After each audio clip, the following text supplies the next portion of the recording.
Rich Eisen addressed the armchair analysts and online critics head-on. Shedeur Sanders just received his opportunity, and the backlash arrived immediately. Eisen responded with a clear, point-by-point case explaining why the criticism misses the mark. If you thought Shedeur's rise was rapid, Eisen's analysis puts it in proper context. Here's what he laid out on air. Already speaking in Cleveland high schools. Weekend after, flying out immediately to get to work. But his character's terrible, right? You know, and listen, oh, he interviewed bad, you know. According to who? The New York Giants? No offense, Bert. The same New York Giants that gave Daniel Jones a huge contract and let Saquon Barkley out the door. That's the intel we're trusting here? That was for him to celebrate. He just made, I mean, look, he put in work in college. He had the privilege of being coached by his father. Which we all would love and choose. Turned around not one, but two programs in college football. And then literally for any athlete, being drafted at the highest level is a success story in itself. Rich Eisen delivered a direct response to the critics. He addressed the online claims reducing Shedeur Sanders to Deion Sanders' son instead of evaluating him as a quarterback on merit. Eisen challenged those assumptions and refocused the discussion on performance, preparation, and opportunity. Say Kenny Pickett had strained his hamstring. Shedeur, they say his first day in pass, 9 for 9, 2 touchdowns, no interceptions. They were just hating on this young guy. Within minutes, Rich Eisen delivered a structured breakdown, addressing each claim with evidence and dismantling weak narratives through clear analysis. He replaced speculation with data and kept the focus on what matters: decision-making, accuracy, leadership, preparation, and game management. The reality is simple. Shedeur Sanders was not given this opportunity. He earned it through performance and consistency against real competition. He accepted the role, met the standard, and handled the moment with professionalism and urgency. No shortcuts, no favors, just results and readiness. Eisen's point was direct. Evaluate Shedeur on his work, not assumptions, and acknowledge that he has justified the opportunity on the field. I've done it at 2 locations already, so it's simple. So that's why when people say I'm not, you know, one of the top quarterbacks or the top quarterback, is what are y'all going based off of? Because I did it year after year after year, and you see the progression. So it's like, obviously it got to be some type of external hate that you have for the family, for the last name, for anything, because I know I proved myself. While many were still debating whether he was NFL ready, Shedeur Sanders stepped onto the practice field and operated like a clear QB1, setting protections, controlling tempo, and executing the plan. The narrative that he is just flash, media attention, or his father's influence does not hold up against his work in installs, progressions, and situational drills. What he showed was composure, efficiency, and command of the offense. He processed quickly, protected the football, and delivered on-time throws, demonstrating preparation and control. I'm a firm believer. If I wanted Shedeur Sanders at 2, at worst at 33, of course I already think that he's better than other quarterbacks. Because that's the type of talent, that's where I would have picked him at. And if he was at 2 or 33, and he still had this same exact skill set, we would be talking about him starting and playing. Right. Well, there'd only be 3 quarterbacks. It'd be 3 quarterbacks, not 4. Yeah. But since he moved to the 5th round, that's cool. They might have to go along with it. But to me, I think if you ask who got the best tools, I'm going with Shedeur Sanders. From the first day of camp, he was not there to get by. He arrived to lead. There was no hesitation in installs, no lapses in fundamentals, just precise timing, clean footwork, and consistent velocity to every level of the field. He managed protections, controlled cadence, and delivered in situational work, showing command rather than learning on the fly. The approach was efficient and disciplined, with attention to detail and progressions and ball placement that reflected preparation, not improvisation. At the same time, Rich Eisen addressed the narrative directly and backed it with evidence. He laid out clips, context, and performance markers to cut through speculation. Eisen emphasized that Shedeur Sanders did not step into this moment because of publicity. He built toward it through sustained work, resilience, and results. The background, media readiness, high football IQ, and a professional approach was developed over years, not days, and it translated to immediate operational control of the offense. The resistance came from familiar places. Some in the traditional guard still framed mobile quarterbacks as limited and expected the nepotism label to define him. That view did not hold up against what was on the field: composure under pressure, secure decision-making, accurate throws into tight windows, and consistent execution in red zone and 2-minute sequences. How you feeling? I'm getting there. You see what I got on, right? That's why I was asking how you help for. Yeah, I'm getting there. See? Brian, what did they have to do? I had blood clots. Okay. And they amputated, you know. But I work with it. Man. Yeah, I'm amputated. So I get that work done a couple times a day. keep the blood circulating, blood flowing, but it's a new normal. And the best thing about here, we have a whole medical team on the second floor. Right. We have a whole medical floor, which is great. Deion Sanders is shaken, this time not by a hit on the field. In a sudden turn, Ryan Clark has uncovered a serious plot affecting Shedeur Sanders' NFL draft status, and the disclosure is reverberating across the sports community.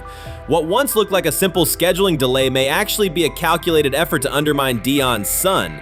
The facts suggest intentional sabotage, a breach of trust, and repercussions that could be far-reaching. This is no routine football headline. It is personal, and Coach Prime did not see it coming.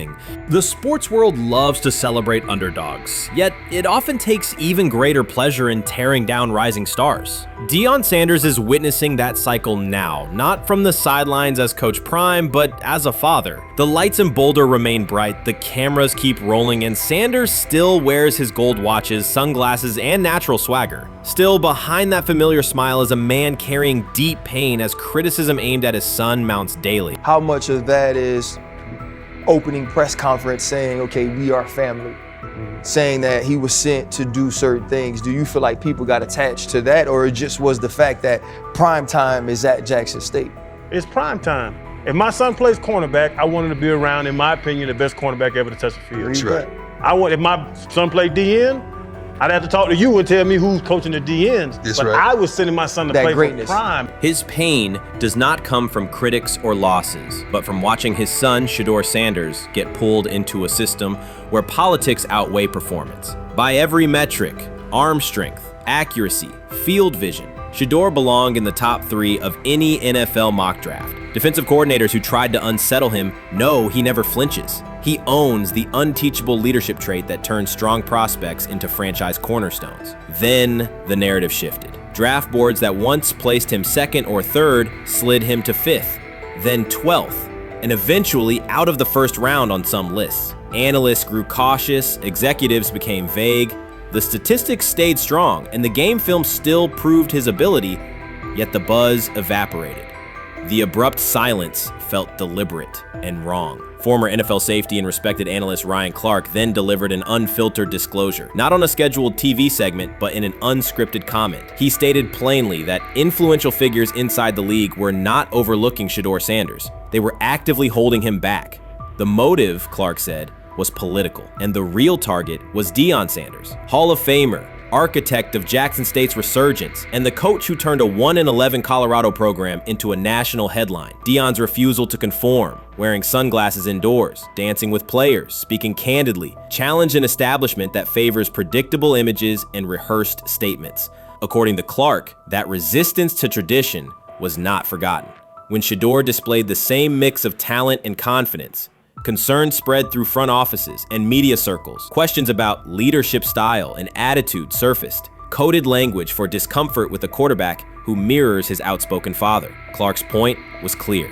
The issue is not Shedeur's performance. If he had posted identical numbers at Ohio State or Alabama, endorsements and media specials would follow. Instead, interest cooled, because the Sanders family embodies a self-made identity the league cannot easily manage. Their visible pride and independent brand challenge a system that prizes control. And that threat, not football ability, is what Clark believes is suppressing Shedeur's draft stock.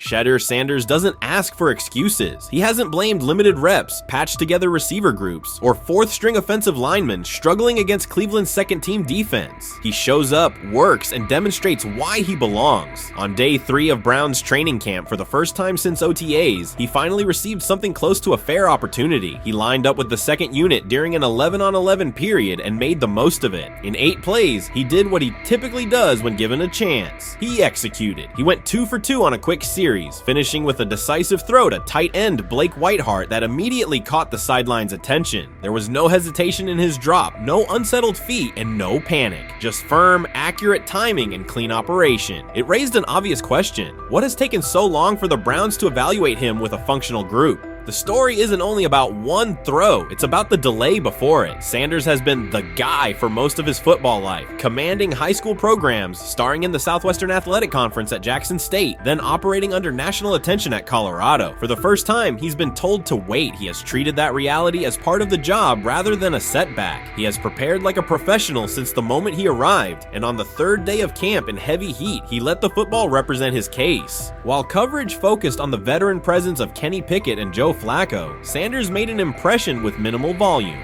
The difference with the second team was immediate. Protection held up, routes were on schedule, and progressions unfolded as designed. Within that structure, he looked like the quarterback who led efficient offenses at Jackson State and Colorado. Calm in the pocket, decisive in his reads, and accurate to tight windows. This was not simply a good practice period, it was a clear statement. He was not just operating the script, he was directing it. The timing was sharp, the reads were clean, and the seam throw to Whiteheart was a high-level anticipation throw, professional in placement and pace. The narrative around Sanders should reflect that when he is placed in a workable situation, his strengths are visible. Early work with 4th unit personnel included protection issues and unreliable spacing. With the 2nd unit, those variables stabilized and his work looked consistent with his resume. The performance supported a straightforward conclusion. The evaluation should move forward with higher quality reps. Sanders has been explicit about his approach. He does not request special treatment. He intends to be prepared so that when an opportunity appears, he can step in without a drop-off. He has said he wants to be ready for anything and not offer explanations after the fact. That mindset fits what teammates and coaches have observed. A quarterback focused on the assignment, not the conversation around it. The conditions were demanding, relentless sun, heavy humidity, and a practice tempo that stressed decision-making. Many players fatigued as the session wore on. Sanders did not show signs of rushing reads or forcing the ball. He managed the pocket, reset his base when necessary, and continued to deliver on time. The path he has taken, HBCU starter in the SWAC, then Power 5 starter under constant attention, has prepared him for compressed evaluation windows. He has been under scrutiny for years. The heat did not change his process. He moved defenders with his eyes, anticipated breaks, and stepped into throws with balance. The crowd was not chanting his name, and there were no ovations. That was irrelevant to the task. He is focused on the locker room and the staff, and he is building credibility the same way he did at previous stops, by being reliable when the ball is snapped. Quarterbacks coach Bill Musgrave has emphasized ignoring external noise and keeping attention on install, footwork, and timing. Sanders is familiar with the dynamic. He has been followed by cameras and commentary since his early teens. He has experience living with attention and still adhering to routine. Under heat, with a narrow set of snaps and multiple decision points, he stayed composed and effective. 2 speeding citations, 91 miles per hour in Brunswick and 101 miles per hour in Strongsville, became national items. General Manager Andrew Berry characterized the decisions as not smart and stressed that it's not only about driving fast, but about the safety of others. Sanders accepted responsibility, stated that he learned from the incidents, and said he would follow the rules. The attention to those citations did not alter his daily schedule or his practice preparation. He arrived early, stayed engaged, and kept the discussion centered on work. Away from the field, he spent time at Rainbow Terrace in Cleveland after a significant apartment fire, distributing supplies and checking on families affected by the incident. There was no formal media rollout around the visit. It was an instance of direct engagement with the community without publicity attached to it. That reflects the same approach he shows inside the building. Do the work first. Sanders treats each rep as if it might be his last for the day and his only chance to show a specific element on tape. He prepares for protections, cadence variations, route adjustments, and timing with a level of detail that compresses the learning curve. When he is not under center, he studies coverages from the sideline, charts plays, and reviews video before and after practice. He writes down the next day's calls so he can anticipate checks. He has referenced using virtual simulation tools to replicate snaps he does not receive physically. That is not a passive stance, it is an active attempt to reduce the distance between classroom and field. He is building relationships across the roster, not just with projected starters. He communicates with defensive backs to understand what they see and how they react to certain stems. He spends time with offensive linemen to align on cadence and protection calls. He connects with newer players away from the facility so that communication improves in practice. That is practical leadership, consistent, low visibility work that becomes obvious when the ball is snapped and the operation is smooth. 3 days into camp, a central question remains. Why hasn't he taken a first-team rep? Flacco has seen work. Pickett has seen work. Dylan Gabriel has been cycled in. Sanders has remained behind all three on the depth chart while producing efficient periods when provided stable support. Head coach Kevin Stefanski has not publicly detailed the plan for distributing first-team snaps among the quarterbacks. When asked, Sanders answered that it is not his place to comment on rotation decisions. That response aligns with his day-to-day conduct, respectful, professional, and centered on the next assignment. The staff is managing a room with a Super Bowl MVP, a former first-round pick, multiple rookies, and a new set of combinations on the offensive line. That creates a set of decisions about exposure, pacing, and evaluation windows. Within that context, Sanders has presented a clear case for additional evaluation. He has shown he can execute the offense as designed when the variables are standard. Musgrave has a long-standing connection with the Sanders family through his time as a teammate of Deion Sanders in San Francisco. That familiarity supports direct communication. It does not guarantee anything about the depth chart, but it does help streamline teaching, feedback, and expectation setting. Inside the defensive back room, veterans such as Denzel Ward have provided perspective on timing, leverage, and eye discipline that Sanders has incorporated into his preparation. He is operating without the immediate family structure that defined his college environment. Away from his brother Shiloh and his father Deion, he is managing his own housing, nutrition, recovery schedule, and all the smaller tasks that accompany an NFL routine. Those adjustments matter because they influence consistency across a long camp. He has treated those responsibilities as part of the job rather than distractions, which is reflected in a steady daily approach. What he showed on day 3 with the second unit was not a surprise to those who have tracked his prior work. It was a continuation of a profile, efficient sequencing, clear timing, and consistent ball placement when protections and routes hold up.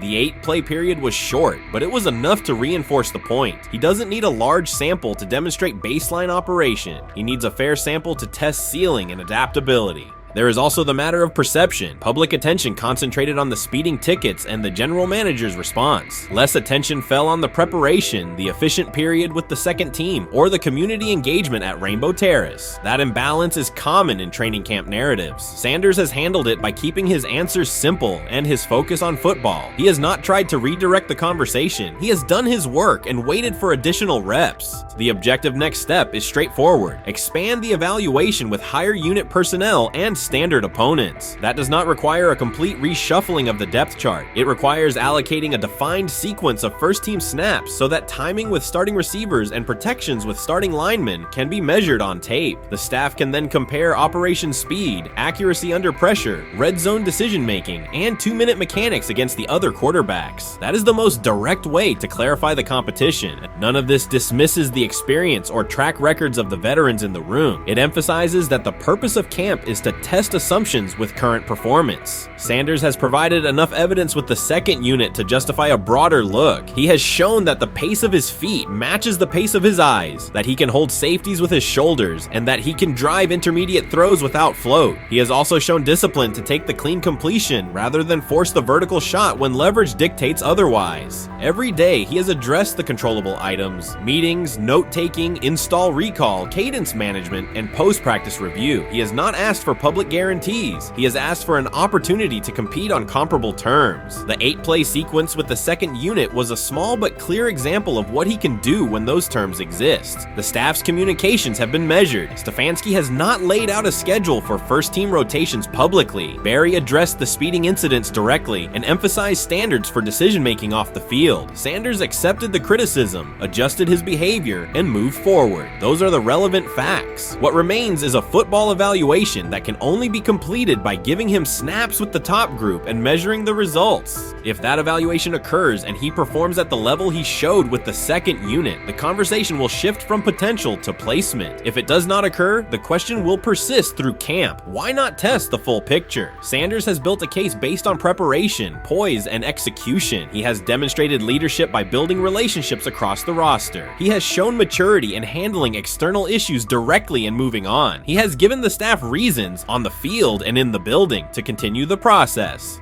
3 days into camp, he has answered everything within his control. He has shown growth, discipline, and consistent operation. He turned early fourth-team disarray into learning, then executed cleanly when moved to the second unit. He kept the discussion on football when outside topics threatened to dominate. He has not tried to win a press conference. He has tried to win every rep. If he continues to stack days like this, the next step is logical. Evaluate him with the starters, document the results, and let the tape determine the depth chart. Until then, he will continue to prepare, continue to compete, and continue to present the same message through his play. You can't fire the owner because he can't fire himself. Yeah, someone's head's going to roll, unfortunately, in this situation, and it's probably Stefanski and Barry. I saw on The Athletic. I don't think that's fair, by the way. Stefanski, that part. I agree. I was saying the other day on my podcast that Barry should be fired, and I said I wouldn't fire Stefanski, but a couple of people made the point of saying, well, if you fire the GM, you got to give him a chance to hire his own coach, which is fair. That's true. So I would fire Barry. I would hire a new GM.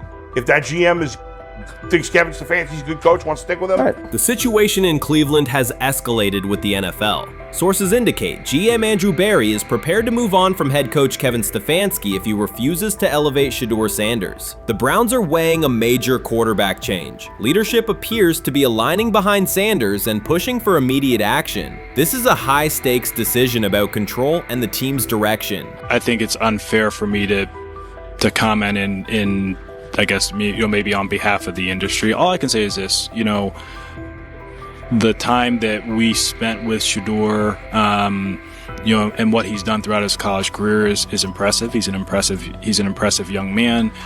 He's a really good quarterback. Sometimes, fit comes into play. And I'd also say this, there are 4 more rounds of the draft. And then maybe lastly, it's less about where you get picked and what you do after you get picked. That's really the most important thing. Getting to know him over the course of the spring, he has a ton of resolve. Andrew Barry appears to be at a breaking point. Pressure from fans and within the organization to play Shedeur Sanders is intensifying. Barry is pushing for a move towards Sanders, while head coach Kevin Stefanski remains cautious about altering the depth chart. The divide is clear. One side wants acceleration, the other a measured rollout. The organization is under heavy scrutiny, and the focus has shifted to when, not if, Sanders sees the field. Has the 4th highest odds of any head coach this season to be fired. He's clearly on the hot seat. It's been a discussion for really a couple years now, dating back to last season's 3-win season. And he's always had kind of hot and cold seasons. And now the sports books are saying he's 4th on the list.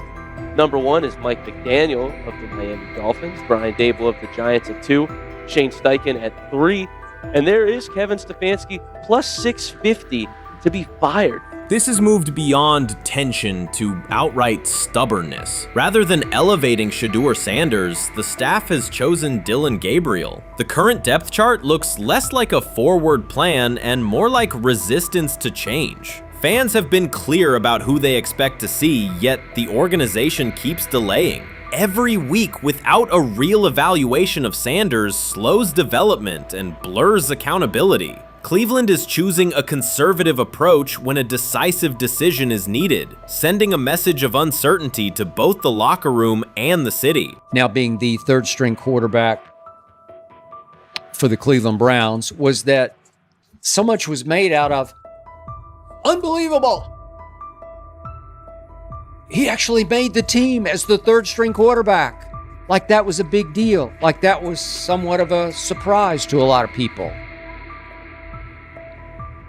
He should have been the first pick in the draft. Kevin Stefanski appears to be doubling down to validate his approach. Despite sustained demand from Browns fans to see Shedeur Sanders reflected in chants, merchandise, and constant discussion, he continues to keep Dillon Gabriel in front on the depth chart. The decision functions as an assertion of control rather than a response to momentum. Even with clear signals from the fan base, Stefanski is staying with Gabriel and delaying a full evaluation of Sanders. It is a deliberate choice to maintain his plan and pacing, not to accelerate change. Cleveland is prioritizing continuity over recalibration, keeping any transition to Sanders on hold. But yeah, the Browns are in a tough spot.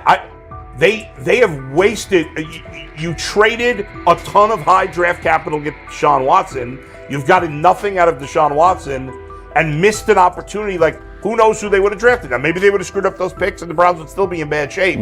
Andrew Berry is likely frustrated watching Dillon Gabriel default to conservative throws while the offense stalls. From a football perspective, this appears to be the hill Kevin Stefanski is choosing to stand on. Keeping Gabriel ahead of Shedeur Sanders has limited the unit's explosiveness and prevented a full evaluation of a higher ceiling option. Drives end quickly, field position flips, and momentum is lost while Sanders remains on the sideline. Fan patience is wearing thin. Each ineffective series intensifies criticism and shifts scrutiny toward the coaching staff's criteria for the depth chart. With every additional snap for Gabriel, the decision reads less like an open competition and more like rigid adherence to a plan that isn't producing results. The optics are clear. A dynamic quarterback sits while a cautious approach keeps the offense in neutral. If this continues, accountability questions will grow inside and outside the building. What performance benchmarks keep Gabriel ahead of Sanders? When will Sanders receive first-team reps in live situations to allow a fair comparison? The front office must decide whether to preserve continuity or pivot toward a timely assessment of Sanders. The longer the current approach stays in place, the more it signals stubbornness rather than adaptation, and the more pressure mounts to realign the plan with on-field output.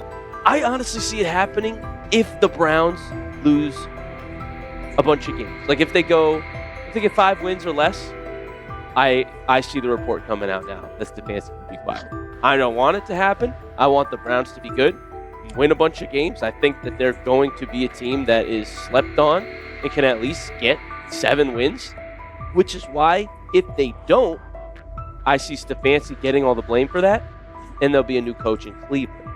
Because their players, to me, are there once again. We've talked about the incredible rookie class. The approach in Cleveland lacks consistency. One week, Andrew Berry signals he wants Shedeur Sanders on the field. The next, Dillon Gabriel gets the reps and the plan stays conservative. Through it all, Kevin Stefanski shows limited urgency despite pressure on his job security. Fans are asking for an offense that can push the ball, change field position, and produce points. Instead, the unit leans on short throws and cautious sequencing. Gabriel's play keeps the ceiling low and momentum static, while a full evaluation of Sanders is postponed. The result is growing frustration and a clear disconnect between the front office, coaching staff, and expectations in the stadium. The NFL tried to teach him and his father a lesson. You don't act like that. You don't talk like that before a draft. We'll show you how our game is played. We will watch you plummet all the way. I think he would have gone undrafted except for that owner in Cleveland. And he is the key to everything because he is something of an against the grain maverick owner. He's kind of a wannabe Jerry. Fan speculation is growing. Some believe Kevin Stefanski lacks confidence in Shedeur Sanders. Others think he's prioritizing Dillon Gabriel for reasons unrelated to performance. A more extreme view claims Stefanski is manipulating outcomes to secure a buyout. Whatever the motive, the risk is clear. This approach is straining his relationship with GM Andrew Berry and alienating the fan base. Pressure is rising, Berry's patience is running out, and supporters have shifted from requests to demands. If the current plan continues, calls for a change in quarterback and accountability will intensify.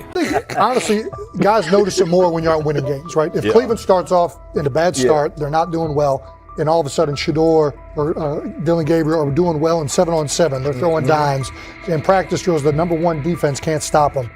People take notice of that, and the more that the players see it, then the comments start happening over the lunch table. They start happening throughout the building, and that's when the pressure really will get severe. The Cleveland Browns were focused on resolving their quarterback situation until Jason Kelce made pointed comments that triggered a strong reaction from ownership. The response inside the organization was immediate and intense. What exactly did Kelce say that has the dog pound on edge and the front office under pressure? We've seen that miserable game by the Cleveland Browns. So they throw Joe Flacco in there, and I like Joe Flacco. He did good, but they gave him the resource of all the first-team guys. Then they throw Dylan Gabriel in there with first teams and second teams. So Dylan always is getting protected. The same thing again, they gave this scrub max protection on every play. Yeah, he completed some passes, but let's talk about his mistakes. He's still inconsistent with his throws, but he at least had max protection. The Cleveland Browns continue to be defined by inconsistency and avoidable setbacks. Even as fans hoped the organization had turned a corner, Jason Kelce, fresh off retirement, offered a direct critique that reignited doubts about the team's direction. His remarks implied the franchise's structure and decision-making remain unstable and recent progress may not hold. The takeaway for leadership is straightforward. Identify core issues, align on a coherent plan, and execute with discipline. For supporters, it's another sign that the problems run deeper than a single season. They throw Shedeur Sanders in there with the lowest cab drivers you couldn't even get on 5th Street. And I'm pissed off, bro, because the play calling was abysmal. Look, even if you don't like Shedeur didn't even get a chance to be trash. Even if you think Shedeur is garbage, he didn't even get a chance to be garbage. That's how awful the offensive line was. Kevin Stefanski still doesn't want to give Shedeur second strings and first strings reps. Why is that? Browns ownership's response shifted from measured to urgent. The pattern is familiar in Cleveland. The team once treated Johnny Manziel as a franchise solution, retained Hugh Jackson for a second year despite results, and invested heavily in Deshaun Watson through a costly trade and contract. These decisions reflect aggressive but poorly aligned planning. The outcome has been continued instability instead of sustained progress. That this was the guy that they wanted to start. He's seasoned, he's experienced, he still has a big-time arm, even at his age, and they open with the Cincinnati Bengals. They wanted that experienced guy. He was always going to be the guy. They were not going to start Dylan Gabriel or Shedeur Sanders in week 1. Kenny Pickett had a hamstring injury. It makes it easy to go with Joe Flacco. And the question isn't and wasn't going to be who's the starter in Cleveland. The question is, who's going to be the backup in Cleveland? Who's going to be the number 2 quarterback when they open the season against these Bengals? Fans still show up season after season, expecting improvement and bracing for setbacks. The usual pattern has been early optimism followed by a gradual collapse. But last season was different. For a sustained stretch, the Browns looked organized and competitive, resembling a functioning team. Couple days, 3 days until roster cutdowns, how do you feel about that? Do you feel like you belong here on this team?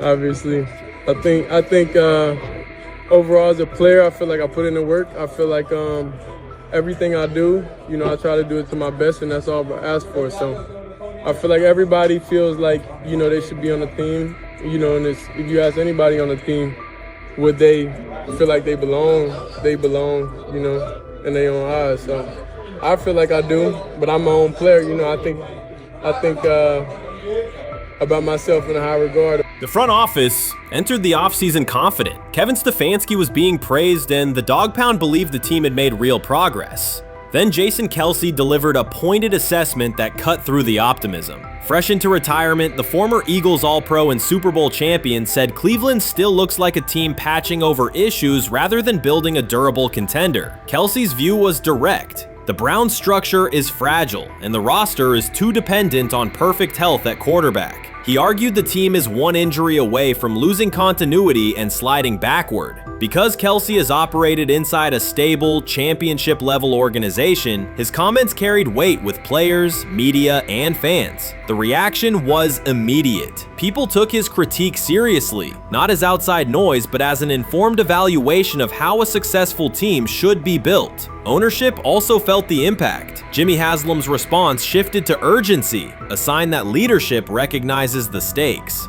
The criticism arrives in the context of prior high-risk decisions, especially the fully guaranteed $230 million commitment tied to Deshaun Watson. Watson has missed time and shown inconsistency when available, and the contract has constrained flexibility. Kelce's remarks highlight why depth, alignment between the front office and coaching staff, and a clear contingency plan at quarterback are non-negotiable. The takeaway is straightforward. Cleveland must convert last season's progress into a stable framework, protect the quarterback, deepen critical positions, and establish a plan that survives injuries and short-term setbacks. Without that, the games that fueled optimism will remain temporary.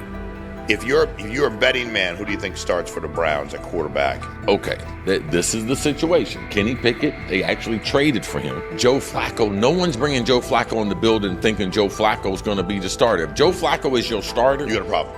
You have a huge problem. And if they were saying Shedeur was the starter as the 5th rounder, you got a real problem too, because he passed over all these guys in these reps in the offseason in shorts, in bikini shorts, Speedos and stuff. Like, no. That kind of stuff. So I'm not that surprised when you put down a 3rd round pick on a quarterback.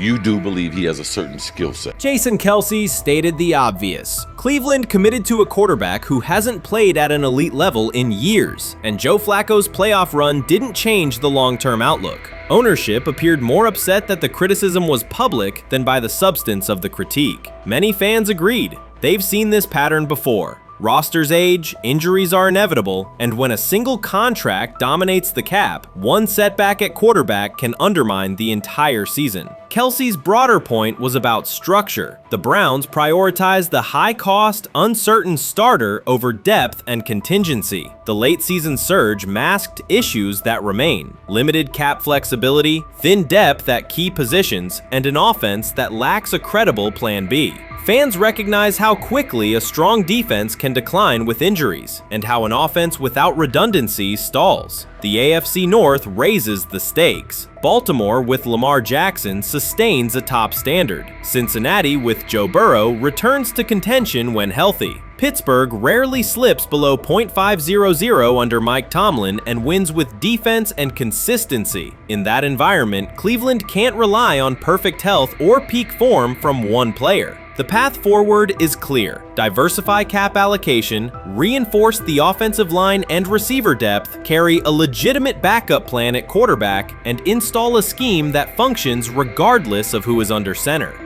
Given what we saw yesterday with Shedeur Sanders, somebody on the Cleveland Browns is 100% getting fired, probably by the end of this year.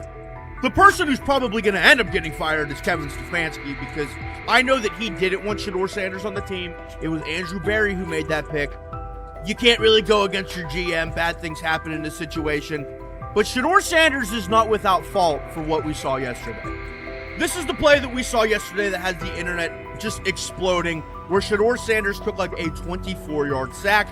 Half of the internet is saying that this is all Kevin Stefanski's fault. Cleveland showed progress last season, but the underlying concerns remain. Jason Kelce highlighted them directly. The Browns' long-term plan is fragile, cap-constrained, and overly dependent on perfect health at quarterback. His comments focused attention on structural issues, roster depth, continuity in coaching, and a sustainable offensive approach, rather than a single hot streak. That criticism resonated because it reflected what many around the league already see. Ownership's reaction underscored the sensitivity. Jimmy Haslam has presided over frequent coaching and quarterback changes, and external scrutiny carries weight when it comes from a respected veteran with championship experience. Kelce's remarks reinforce that last year's Joe Flacco stretch was a short-term solution, not a foundation. The team still needs a durable plan that can withstand injuries and inconsistency. The practical takeaway is clear: stabilize the system, diversify cap usage, and build depth at key positions so the offense functions regardless of who is under center. That includes a coherent development pathway for younger talent such as Shedeur Sanders, with defined practice reps, protection, and scheme alignment. Kelce didn't say anything outrageous. He articulated the gap between a brief surge and a credible long-term contender. I have the faith of a mustard seed. Right, because this is the greatest resurrection since Jesus the Christ. Right, like at some point, Joe Flacco was thinking about getting into TV. Yeah. Right, Joe Flacco didn't have a job, and then now you not only come back and start for the Cleveland Browns late in the 2023 season, but they came back around to you, and you're now the day one starter for a franchise that just 2 years ago was in the playoffs. The Browns' quarterback situation remains unsettled. Deshaun Watson was expected to be the long-term answer, but injuries and inconsistent play have prevented him from reaching an elite level. When the team turned to Joe Flacco after Watson's season deteriorated, Flacco immediately lifted the offense and produced results that highlighted the gap between expectations and reality. That a 39-year-old late addition could outperform a 230 $30 million starter was not just a short-term surprise, it raised fundamental questions about roster construction and evaluation. Quarterback depth has been fragile, and the late season surge masked broader structural problems. Jason Kelce's remarks made that clear. Cleveland is vulnerable if the starter is unavailable, cap flexibility is limited, and the offensive plan lacks a stable contingency. His critique drew attention to leadership and planning as much as on-field performance. Jimmy Haslam's strong reaction reflects the pressure on ownership.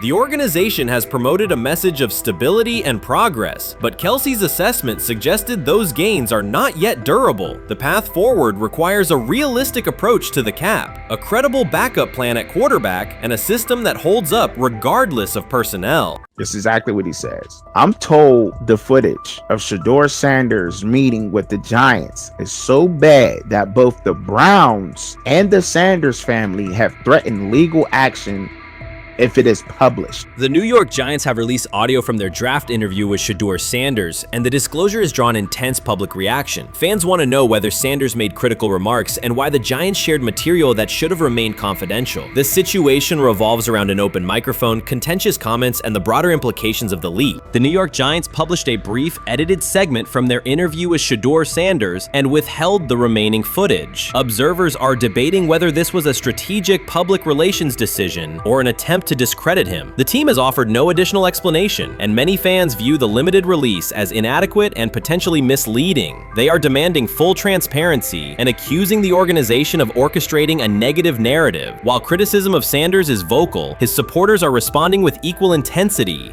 There was another team that he sat down with. What do you mean it didn't go well after that? So, he was pissed that they did that to him. They did that to him. He counter confronted the them. same thing they do to every other quarterback prospect. They did that to him. They slide in a mistake to see if you catch it. Right. And so because you're the quarterback. But he didn't take it as a correction. He took it as like he got pissed off. Yeah, and it's like so here's another one. So another one was, he throws a bad interception, and it was a deep throw early in the game, and he comes back and they go in the meeting, they show the interception. The Giants have released only a brief excerpt of the interview and are refusing to share the rest. Their decision has drawn criticism across TikTok, X, and Facebook, where many see it as a poorly handled public relations move. Fans are calling for the full recording to be published so the situation can be judged in its entirety. The GM is on film that the son, they asked the son last draft, yo, who you think I should pick? His son like, yo, you need to get the Jaden Daniels, big. This is what his son, it's on tape. You should go Jaden Daniels. He laughing at his son. And all right, cool, get Jaden Daniels. I don't even know how that tape got out. I wouldn't have let the get out. Shedeur Sanders appears unfazed by the situation. Although the Giants suggested he was more hype than substance, their handling of the interview has instead elevated his visibility. Analysts across major sports outlets are now discussing him more than before, keeping his name prominent in the news cycle. New York Giants, where these tapes at? You hear me? Because if Shedeur Sanders was so unprofessional, y'all would have leaked the tapes for the whole world could see, right? Cause understand, it's a lot of he say, she say. But one thing I do know, as a young black man growing up in this world, being straightforward and not sugarcoat anything. The Giants' PR team appears to reject Sanders' family connection outright, a decision many view as unprofessional and lacking nuance. Internal discussions seem to have dismissed quarterbacks with prominent relatives as poor fits for the organization, revealing limited awareness of public perception. The response was swift. A single edited clip ignited widespread debate on social media, with fans asking why essential segments were held back and what the team might be hiding. Critics argue that if the full interview contains nothing damaging, the club should release it in its entirety. Online discussion intensified immediately and continues to gain momentum. What they do during the film and the combine and the meetings is teams will install mistakes intentionally planted in the install, and they want you to catch them. Shedeur didn't, and when a coach called him out, once again, it didn't sit well. It's like, bro, There's not many teams needing quarterbacks, especially since Pittsburgh appears to have a deal with Aaron Rodgers and Tennessee's getting Kale Moore. The Giants' decision to withhold the full interview has produced an unintended result. Instead of diminishing interest in Shedeur Sanders, it has intensified it. Media outlets and analysts are now examining every on-field rep, press comment, and public appearance as evidence of how he conducts himself under scrutiny. Each throw, adjustment, and answer is tracked and evaluated against league standards, reinforcing the view that he remains composed and professional. Many fans contend that the organization has misrepresented Sanders and suggest the issue may stem from the Giants' view of his father, Deion Sanders. They see the partial release as an attempt to raise doubts about his character by association. That perception has only made his profile more compelling. The discussion has shifted from whether he deserves a high draft position to how effectively he withstands sustained pressure. Sanders is now regarded not just as a talented prospect, but as a symbol of resilience, central to debates about transparency and organizational strategy. Even if the Giants eventually provide more context, the visibility they have created for him is unlikely to fade. The most fun yet the most difficult thing I cover and we cover all year long is not games. It's the NFL draft. Because I've said this many times, you get lied to for a month to 2 months up to it. And so often during the draft, and every few drafts, there's a guy that really falls, precipitously falls. This year it was Shedeur Sanders, it's been Aaron Rodgers, it's been Dan Marino. Every few years somebody falls a lot. And so, but those stories don't come out until like the fall. Criticism of Shedeur Sanders from within the Giants organization has become increasingly public. Team communications appear focused on casting him as an overhyped prospect, whose character should be questioned. A narrative that seems aimed at shaping opinion rather than assessing performance. Yet each selective release or negative remark has instead amplified attention on Sanders and elevated his reputation. Efforts to confine him to a narrow, unfavorable image continue to produce the opposite effect, reinforcing his position as an underdog who endures external pressure. The debate has shifted from football analysis to broader concerns about narrative control and transparency. Fans, reporters, and online communities are still urging the Giants to publish the full interview, arguing that only complete context can resolve speculation. The organization's refusal to comply has intensified scrutiny and led many observers to conclude that the team underestimated public reaction and now faces questions it could have avoided with full disclosure. The tapes, the New York Giants have the tape. They definitely have the tape. It's confirmation that they had the tape. Shedeur didn't do nothing. It's what they saying he did. I'm gonna tell you what these mixed reaction right here. So we already know about the New York Giants, but the Pittsburgh Steelers head coach Mike Tomlin reported Miles Sanders' talent, but hesitated to draft him due to previous challenges with quarterbacks like Russell Wilson and Justin Fields, leading to more cautious approach. Las Vegas Raiders. Sanders met with Raiders at the NFL scouting combine and expressed enthusiasm about potentially joining the team. His familiarity with the West Coast offense and quick release was noted positive, though concerns about his ceiling. Hours after the Giants posted that short audio clip, the timeline never slowed. Comment threads filled with frame-by-frame breakdowns, lip-read attempts, and side-by-side comparisons of what was said versus what was left out. Reporters called league contacts. No one could explain why a franchise would stir this level of curiosity only to seal the vault.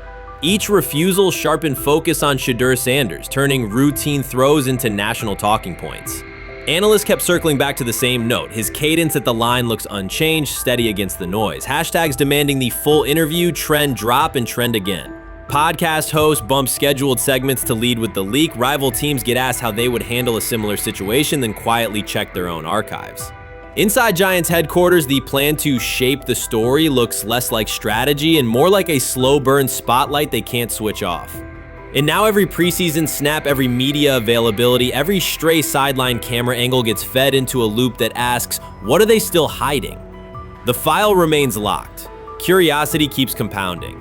Until someone presses upload or steps to a podium and explains the redactions, the subject drifts away from depth charts and play design, fixing instead on secrecy, control, and the risk of underestimating how fast attention turns pressure into permanence. Momentum isn't fading, it keeps recalibrating, louder, impossible to mute.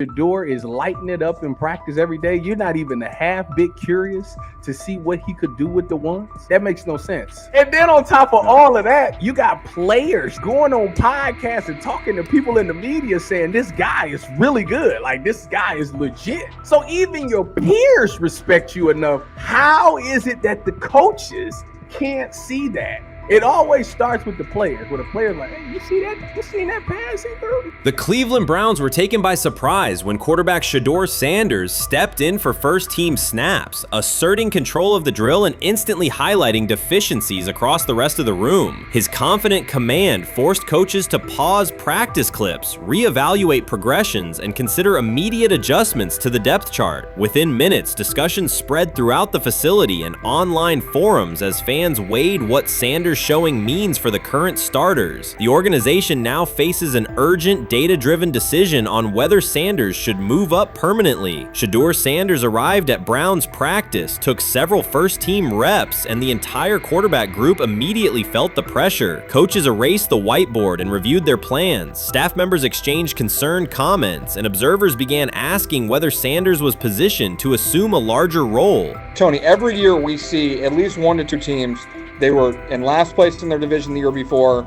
No one thought they'd be good, and then they were good. It almost seems like no one's even assuming the Browns can be that, but we see it happen every year. And I get the quarterback stuff, but like, correct me if I'm wrong, Tony.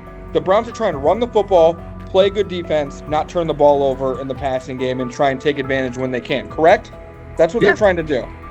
That was the 2020 offense. The Cleveland Browns are still searching for stability at quarterback. Deshaun Watson is yet to deliver consistent starter-level production that justifies his contract, and each game renews doubts about whether he can regain peak form. Behind him, rookie Dorian Thompson-Robinson shows promise but remains inexperienced and unpolished. Coaches are evaluating alternatives each week and may need to adjust the depth chart if progress stalls. The roster around them is built to contend now, so ongoing uncertainty under center is increasingly costly. As we talk about, we do believe in best player available. We do believe in positional value, and we didn't necessarily expect him to be available in the in the 5th round, and so we love adding competition to every position room and adding him to compete with the guys that are already in there. We felt like that was the appropriate thing to do. The Browns quarterback group is unsettled. Deshaun Watson has yet to provide the reliable, high-level play his contract demands, while rookie Dorian Thompson-Robinson remains promising but unpolished. Depth behind them consists mostly of veterans whose experience lies more in holding clipboards than leading offenses. The coaching staff needs an immediate answer, not a 3-year development project. Shedeur Sanders enters as that potential solution. At Colorado, he passed for more than 3,200 yards despite working behind one of college football's poorest offensive lines, consistently demonstrating poise, quick processing, and accurate ball placement under heavy pressure. Film shows steady reads and disciplined footwork, traits that offset concerns that his profile is built on family name or media attention. Cleveland viewed the signing as a low-risk, high-reward move. Early in camp, Sanders received a handful of first-team snaps intended merely as an evaluation. Those plays quickly changed practice tempo. The ball came out on time, receivers hit their landmarks, and the defense struggled to adjust. Coaches immediately expanded the review using phrases such as evaluate every option, an indication that the depth chart was no longer fixed. Watson sensed the scrutiny. Thompson-Robinson increased his urgency. Within minutes, competition in the quarterback room intensified. Sanders repeated that performance in subsequent sessions. His footwork remained clean, progression sharp, and throws firm and precise. Each strong rep forced staff to reassess the plan to keep him buried on the developmental track. The broader context magnifies the pressure. Cleveland's roster is built to contend now. Fans are weary of quarterback turnover, and the front office cannot afford another costly misstep under center. Around the league, rookie passers rarely wait multiple seasons anymore. Joe Burrow, Justin Herbert, CJ Stroud, and even late pick Brock Purdy established that precedent. If Watson opens the regular season and struggles, public calls for Sanders will grow, especially if the rookie flashes in preseason. Alternatively, another team could attempt to acquire him if Cleveland hesitates to elevate his role. Each scenario underscores the same reality. Sanders' emergence has turned a routine camp evaluation into a critical decision point for the franchise. And we saw Dillon Gabriel go 11-11 with the first team, Shedeur Sanders go 11-11 with the second unit. So that was really the big wrinkle today. Yes, and of course, it was the first time that we have seen Shedeur Sanders get any of those coveted 11 on 11 reps. Of course, again, it wasn't with the first team offense or against the first team defense, but it's progress. And that means that he's going in the right direction, that the arrow is pointing up. He's coming up the learning curve. So that's good for him. And I actually thought just overall, he had a better day than Dylan had today. He completed more passes. He was more on point. In fact, in that 11 on 11 period, he threw a near touchdown. Desperation can push franchises toward aggressive decisions, especially when their quarterback options appear unconvincing or outdated. One scenario now emerging is that Sanders earns enough confidence to take full preseason reps with the starters, forcing Cleveland to revisit a depth chart it believed was settled at the beginning of July. His practices demonstrate that the excitement around him is grounded in measurable performance. Accurate, high-velocity passes against first-team defenses, and confident command of the huddle. Each strong outing also heightens league-wide interest. Rival scouts adjust evaluations, and general managers revisit their notes, aware that a viable young quarterback may soon become available. Inside the facility, the personnel staff must balance short-term results with long-term roster planning, knowing that an early move could reshape salary cap allocations and locker room dynamics. The pressure on Watson and Thompson Robinson escalates accordingly. Both must produce visible progress to maintain their current roles. Cleveland's recent history shows how quickly promising quarterback situations can devolve into controversy. The franchise has turned potential breakthroughs into organizational turmoil before, so observers remain cautious about how this competition will unfold. We've got news. Got news about my Cleveland Browns. We've got an oblique problem. Obliques are big deals, especially when it's your quarterback. Now, he might be fourth on the depth chart, but he was number one in the preseason game last week, and he did a great job. 138 yards, 2 touchdowns. Shedeur Sanders has an oblique injury. That is not good. I do not like this. I hate this because I want to see more reps for Shedeur Sanders. Shedeur Sanders, a projected breakout this season, has been sidelined unexpectedly. The Browns coaching staff confirmed an oblique injury significant enough to keep him out of all activity. No reps, no drills, no warm-ups. Concerns are rising about how this may affect his momentum and force adjustments to the team's plan. The focus now is his recovery timeline, the impact on his development, and the next steps for the quarterback depth chart. Browns rookie quarterback Shedeur Sanders injured his oblique during practice today, putting his status in doubt for Saturday's preseason game against the Eagles. He's the latest quarterback on Cleveland's roster who has dealt with a health issue, joining fellow rookie Dylan Gabriel and Kenny Pickett.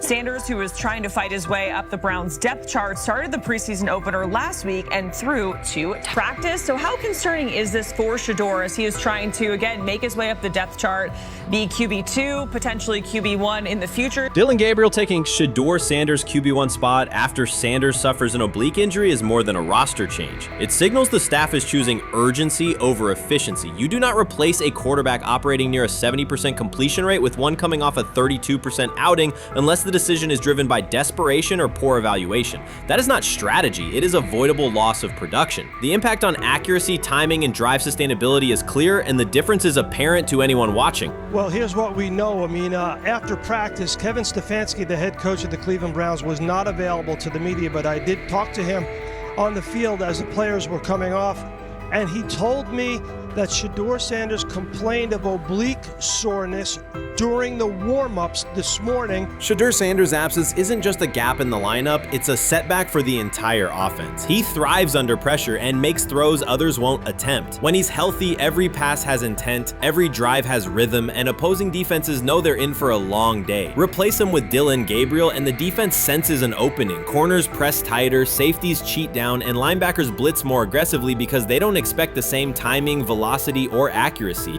Yes. I mean, yeah, I'm a fan. I'm not even going to try to hide it. Rich gets You guys are fans. Like, you guys talk about the Cleveland Browns quite a bit. Yeah, it's almost annoying to me. It aggravates people. Like, people don't like the fact that Rich talks a lot They about must love Shedeur. I'm here. But it's like, you have a friend, and Right. that friend's child is following in the family's footsteps. You want them to do well. I don't know why people have such an issue. I know Rich is supposed to be impartial, but it's kind of hard when you have that type of tie to it. But yeah, I'm rooting for Shedeur, man. And Dillon Gabriel's 32% completion rate isn't just poor, it's untenable at this level. A number that low needs no context. It means 2 misses for every completion. Weather, opponent, and play calls are secondary when efficiency is that limited. That output does not sustain drives or keep the full playbook viable, yet he is starting while Shedeur Sanders is sidelined. The contrast is clear. Sanders brings accuracy, timing, and command. Gabriel's recent performance reflects inconsistency and missed opportunities. Choosing Gabriel under these circumstances reduces offensive reliability and invites defensive pressure. It is a decision that sacrifices efficiency and field position. So it'll be interesting to see what happens with Dillon Gabriel, but to the Shedeur Sanders point, it is unfortunate because I thought he was gaining some momentum. I know the practice that they had before they left for Philly, Daniel Oyefusi reported that he actually took the most reps of all of the quarterbacks.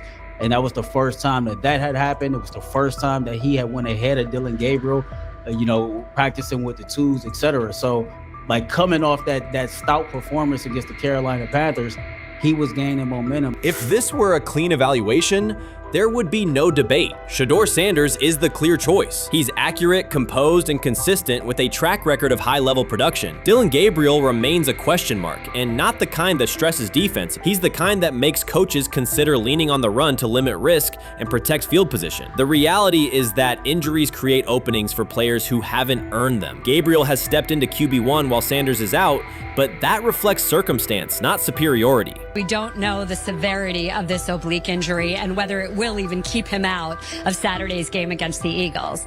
As for moving up the depth chart, I'm the Browns preseason sideline reporter. I was there Friday night when he burst onto the stage and set the NFL world buzzing. And yes, his demeanor was tremendous. His poise was tremendous. He did the things that were asked of him. But at the end of the day, he wasn't actually asked to do all that much. The real concern is how this could attach to Shedeur Sanders' reputation. The NFL is unforgiving about availability. An oblique injury for a quarterback isn't minor. It affects mechanics, torque, and timing. Even with a strong return, the injury-prone label can linger. For the Cleveland Browns, or any team seeking stability under center, that perception is toxic. Teams don't want a player they fear won't make it through October. That's the risk. Talent doesn't always overcome league politics. Once questions about durability start, they rarely fade. They surface in contract terms, roster decisions, and sideline evaluations. So Shedeur Sanders is injured again? If you were following along on social media today for the Browns' first joint practice in Philadelphia against the Eagles, wow, you were in for a tumultuous ride. I mean, all the reporters, both Browns and Eagles reporters, were pretty much flabbergasted at the fact that Shedeur Sanders was taking 0 team reps during the day, and even Tyler Huntley was getting team reps instead of Shedeur. And then it came out, obviously, everybody's speculating. There's people calling for Kevin's jobs, and before I go any further, I don't blame anybody. Ever. Meanwhile, Dillon Gabriel's numbers should be sidelining him, not elevating him. A 32% completion rate isn't a dip, it's a warning sign that points to issues with field vision, timing, and receiver cohesion. That's the quarterback taking snaps while Shedeur Sanders is out. Put their work side by side and the gap is obvious. Sanders shows consistent placement, timing, and footwork that reflect high-level execution.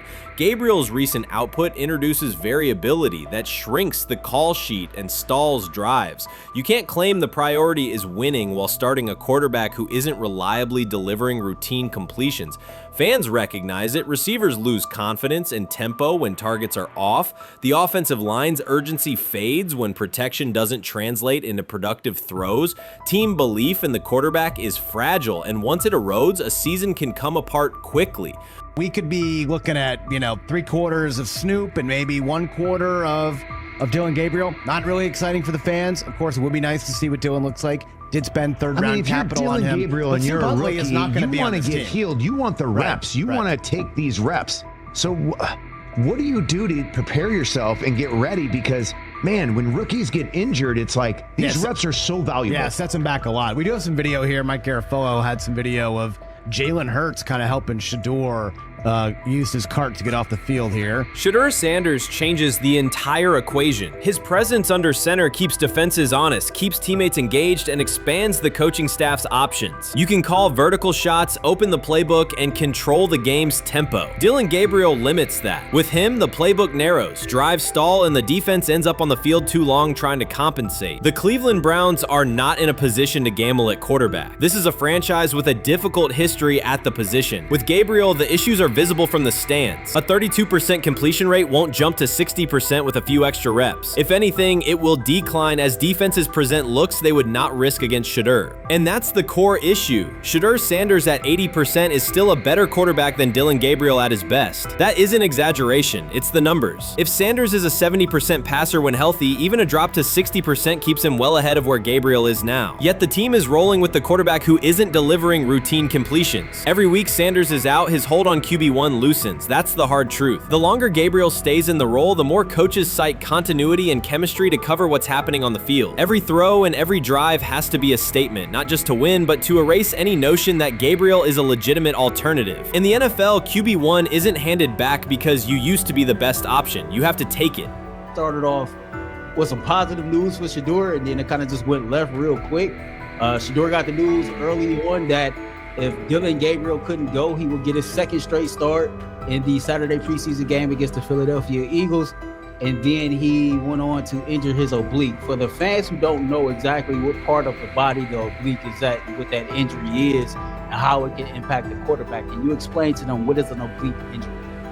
It's like up in this area, right? Well, you can't see me, but like right up in here, when you go to throw, like obviously that's all that. So the truth is straightforward. The Cleveland Browns, or any team in this situation, aren't going anywhere meaningful with Dillon Gabriel under center. You can frame it as progress and point to selective highlights, but reality will level it out, and by then the season is already slipping. Shedeur Sanders is the difference between a team with a path forward and a team playing out the schedule. He reads coverages, delivers on-time throws, and forces defenses to respect every level of the field. Gabriel turns the offense into guesswork. The NFL is built on results, and the results are clear. Gabriel's 32% completion rate functions as a warning sign. It doesn't need context, a clinic, or a film session to explain. It signals inefficiency that stalls drives and compresses the playbook. Yet he has been handed the role Shedeur established through precision, composure, and production. That decision undercuts the stated goal of winning. With Sanders, the offense retains structure, rhythm, and threat. With Gabriel, it narrows and exposes the defense to longer stretches on the field. You first, when you take a look at both of these QBs, who had the most impressive start so far in the preseason?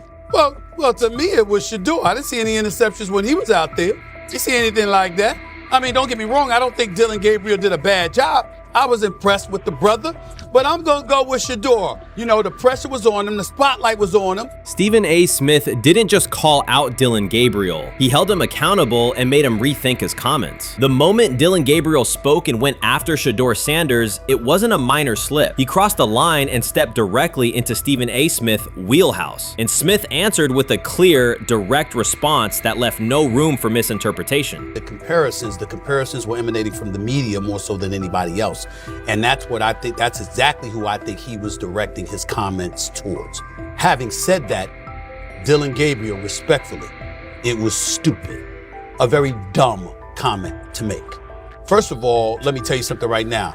In every walk of life, far beyond the parameters of a football field. This wasn't casual sports commentary, it was a decisive critique. Dillon Gabriel's comments were taken apart by Stephen A. Smith with clear, direct points. Gabriel, a quarterback with solid stats but limited top-level achievements, chose to take a public shot at Shedeur Sanders. Shedeur, who has handled sustained media scrutiny and on-field expectations, became the target of an unnecessary criticism. Smith responded by challenging Gabriel's standing to make that claim, and by defending Sanders on the facts. The outcome was clear. Gabriel overreached, and Sanders didn't deserve the hit. Dan Orlovsky would sit up here in comparison to Shedeur Sanders, who did no such thing, and say, hey, thought he looked better.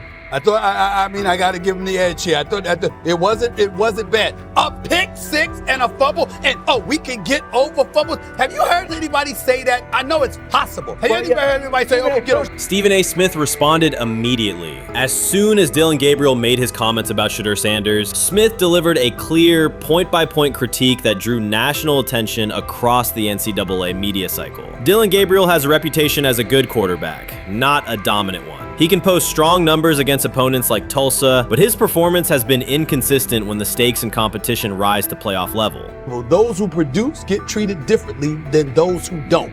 What he said echoes the mentality of all of America practically, and most certainly the world, as we see things being globalized more and more every day. It was a stupid, idiotic, immature comment, because clearly you were feeling the heat because a lot of people was talking about how Shedeur should be QB. Dillon Gabriel is a capable quarterback, but not a standout. Even so, he chose to talk down to Shedeur Sanders, a quarterback who has navigated constant scrutiny and pressure and still represents the future of a program that was struggling before he arrived. The comparison was weak. The criticism was unnecessary. Stephen A. Smith recognized that and dismantled Gabriel's argument with a clear, direct response.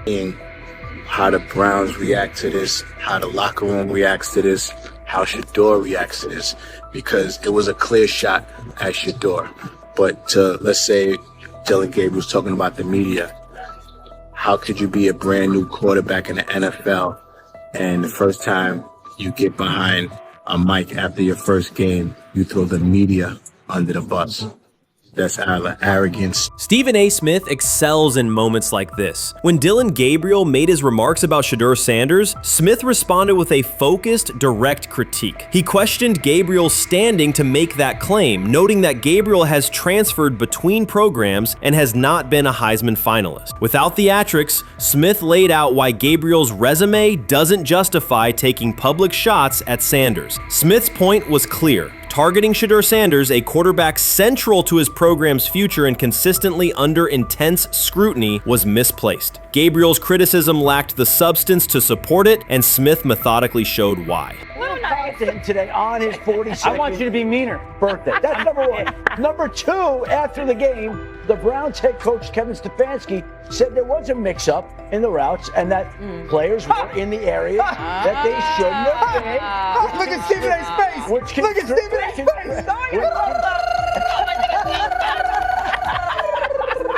Look at his face. Stephen A. The strength of Stephen A. Smith's response was that he didn't just address Gabriel's remarks. He challenged the image around him. Dillon Gabriel often presents himself as an overlooked contender ready to surprise. But the reality is that his profile hasn't commanded broad attention. It's a clear reminder that not every opinion carries equal weight. In defending Shedeur Sanders, Stephen A. was direct and precise. Shedeur isn't just a quarterback. He is Deion Sanders' son, which subjects him to scrutiny far beyond anything Gabriel has faced. Even under that pressure, Shedeur has maintained his composure, shown confidence, and delivered in key moments that helped revive a program many had written off. Stupidity, all of it. I thought it was a clear shot at Shedeur due to the fact that his Oregon coach threw a shot at Coach Prime and Shedeur during their meeting at Colorado last year. But you know what? The cream rises to the top. Let's see what happens this week. I see a lot of the media talking about they think it was about the media and not about Shedeur. And I think that's a chess move. For Dillon Gabriel to take shots at Shedeur Sanders was a miscalculation. Stephen A. Smith made the mismatch clear. Gabriel's attempt to shame Sanders was unnecessary and counterproductive. You don't target Deion Sanders' son when Deion has turned Colorado into primetime television. It underscored that Dillon Gabriel has often played with a chip on his shoulder because the spotlight hasn't followed him. He has been around long enough to compile numbers but not to earn broad respect. That's why going after Shedeur was misguided. Sanders, despite ups and downs, drives headlines. Gabriel's most notable headlines have been his transfers. Stephen A. Smith pressed that point without hesitation, challenging Gabriel's standing and leaving his argument looking like a forced throw that turns into a pick six. you know what, still needs to thank me a little bit more for that restaurant I treated him and his family to, because it was big time, and stop embarrassing me by going places and trying to use coupons. That's how pathetic he is. The point is that, yeah, a pick six and a fumble is usually considered a bad day. Stephen A. Smith didn't need to raise his voice to make the point. He presented Dillon Gabriel as a player whose talk outpaces his resume and defended Shedeur Sanders with clear comparisons. That's why he called Gabriel out so directly. The comparison wasn't just unfair, it was forced. Now look at Gabriel's record. The numbers are solid and he can win against average defenses, but the resume lacks defining markers. There's no sustained Heisman contention, no late season surge that reshaped the national picture, and no postseason moment that cements a legacy. The track record reflects steady production, not top-tier impact. That's the gap Smith underscored. Gabriel's criticism of Shedeur Sanders wasn't supported by what he has accomplished, while Sanders continues to carry a program under constant scrutiny. Let's see someone who step up and make some plays out there. Ain't no way. Gabriel Ain't no way. He not built like that. No way. And this one is picked off and going back the other way. Oh my God, why did he stop playing? Now it's a foot race. And that is that. They told me bust out my AP, perfect timing. H-shot, we about to get legendary. Shedeur star the next game, baby. Shout out Dillon though, you know what I'm saying, bro? I love you, my heart. What am I bigger than cheese, bro? You know what I'm saying? But Shedeur got it. Shedeur Sanders is a national brand who draws viewers for both performance and result. Dillon Gabriel's attempt to diminish him read as resentment. And Stephen A. Smith called out the insecurity and lack of awareness directly. Colorado under Deion Sanders is prime time, and Shedeur sits at the center of that spotlight. If Gabriel expected the sports world to agree while he took a shot at Shedeur, he misread the moment. Smith dismantled the argument and questioned the credibility behind it. Gabriel will move on. He'll keep playing, give interviews, and have fans, but this exchange will trail his media profile as a reminder of a misstep. It's a clear example of a resume that doesn't justify taking public aim at a quarterback carrying that level of scrutiny and responsibility. For the Cleveland Browns preseason game today is that the way that some white folks watched Shedeur Sanders last week is the way that some black folks were watching Dillon Gabriel today. And it's not Dillon Gabriel for Dillon Gabriel's sake. Most folks don't have a problem with Dillon Gabriel. It's what he represents, which is the disrespect of a black person for no other apparent reason than they are a confident black person. Dillon Gabriel thought he was aiming up. Instead, he was placed back among quarterbacks who are good but not great. Stephen A. Smith made the central point. Dillon Gabriel doesn't shape the conversation. Sports are about narrative as much as numbers, and Gabriel's story doesn't move the culture, while Shedeur Sanders does. Smith highlighted that contrast clearly. By the end, Gabriel's credibility had taken a measurable hit. The critique was decisive and sent a broader message to any player considering public shots at Shedeur Sanders. If you step into that debate, you will be held to a higher standard and your resume will be tested. Dillon Gabriel learned that the hard way. So before your final year at Miami, there's a lot of conversations revolved around Shedeur Sanders. Obviously, I'm assuming you guys have a great relationship. Some of the clips you've seen and stuff like that. What is it like for you to have like this rivalry with Shedeur? I don't have a rivalry with him. That's my boy. So at the end of the day, this whole process, we thought me and him were going to be 1 and 2 the whole time. Whether he's 1, I'm 2, whether I'm 1, he's 2. And so that's just always been, our mindset. It didn't go that way. I thought he was one of the better quarterbacks in the draft as well, even throughout college. A lot of stuff out there on him ain't really, the truth, just because they spin it different ways. Like they spin stuff about me different ways. But I mean, when he gets his chance, become a starter, I know he's gonna make the most of it. And I'm ready to get back to work with him, after the season, talk some more stuff to him. Cam Ward directly challenged the uneven standards applied to Shedeur Sanders, calling them inconsistent and unfair. By insisting that performance, not politics, guide evaluation, he shifted the discussion from one player to a league-wide problem. Sanders' treatment now serves as a test of how the NFL supports and evaluates emerging quarterbacks. I feel a special relationship with him, especially me. First getting to know him 5 years ago when I started working with him. But it did surprise me because he's a good quarterback. It doesn't get a lot of credit that he deserves. Especially the plays that he made in Colorado. A lot of quarterbacks in the country are making those plays. And so when he gets this opportunity, I'm pretty sure having soon today that he'll make sure he'll make plays on the field. Cam Ward's public challenge to the treatment of Shedeur Sanders brought the issue into clear view. For months, discussion around Sanders has centered on his profile, major compensation, a prominent Nike deal, and the expectation to stabilize a struggling franchise. Rather than a standard evaluation of a top prospect, he has faced sustained skepticism from analysts, fans, and league voices. Ward's comments underscored that the standards being applied to Sanders diverge from those used with other rookies. this. By stating it directly, he did more than support another quarterback. He identified a broader problem in how the league responds to young players with significant visibility. The takeaway is direct. Assessments should reflect on-field performance and development, not external narratives. A generational talent.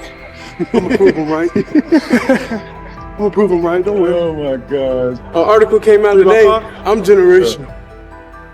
So I guess it's article versus article. I like that you think that, man. But we all know the truth.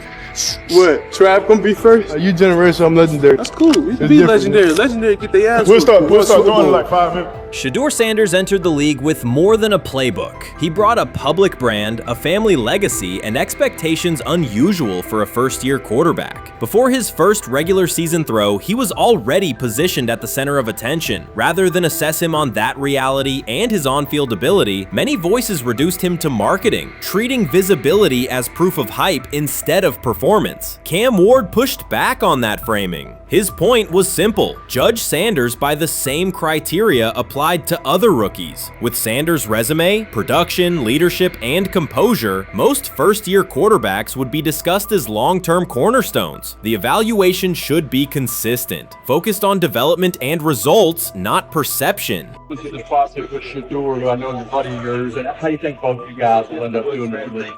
I think we'll both end up being one of the best quarterbacks in the league. I just think the work that me and him are willing to put in, the relationship we have to constantly compete each and every day, to better our craft, for ourselves. I just think it's gonna end up paying off for us in the long run. Do you guys kid each other about who's going first and how much that matters to you?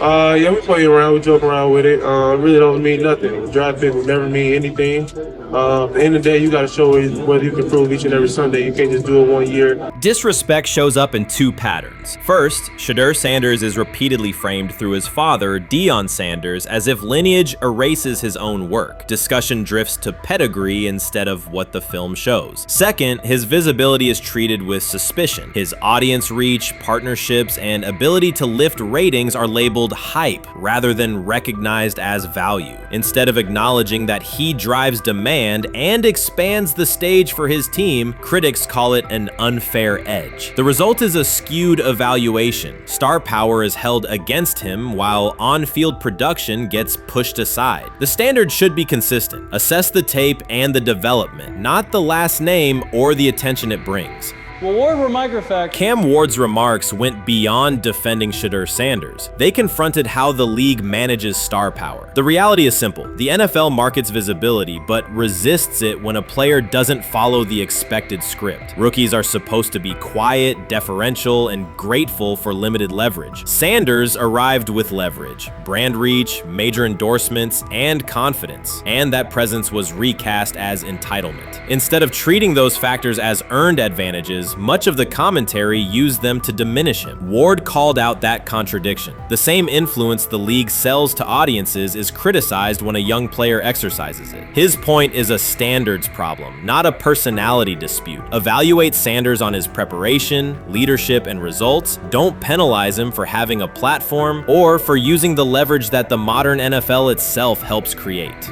Now it sounds like the Cleveland Browns are going to all but imprison Shedeur Sanders in the football sense of a very talented rookie quarterback who obviously needs reps, needs an opportunity, and who now, barring some miraculous luck, will not get the opportunity to play in a single real game. I'm sure many around the NFL are celebrating as we speak.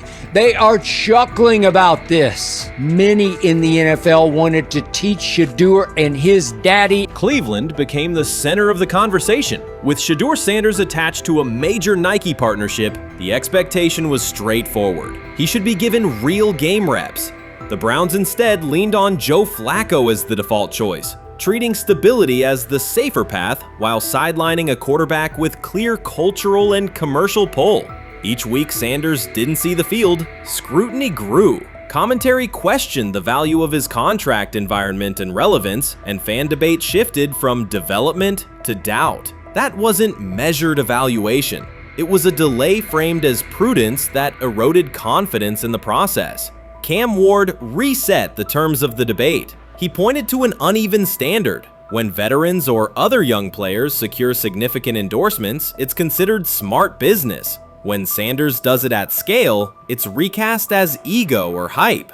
Even the scope of his off-field agreements became ammunition against him rather than evidence of market demand. Ward's position is simple. Use one standard.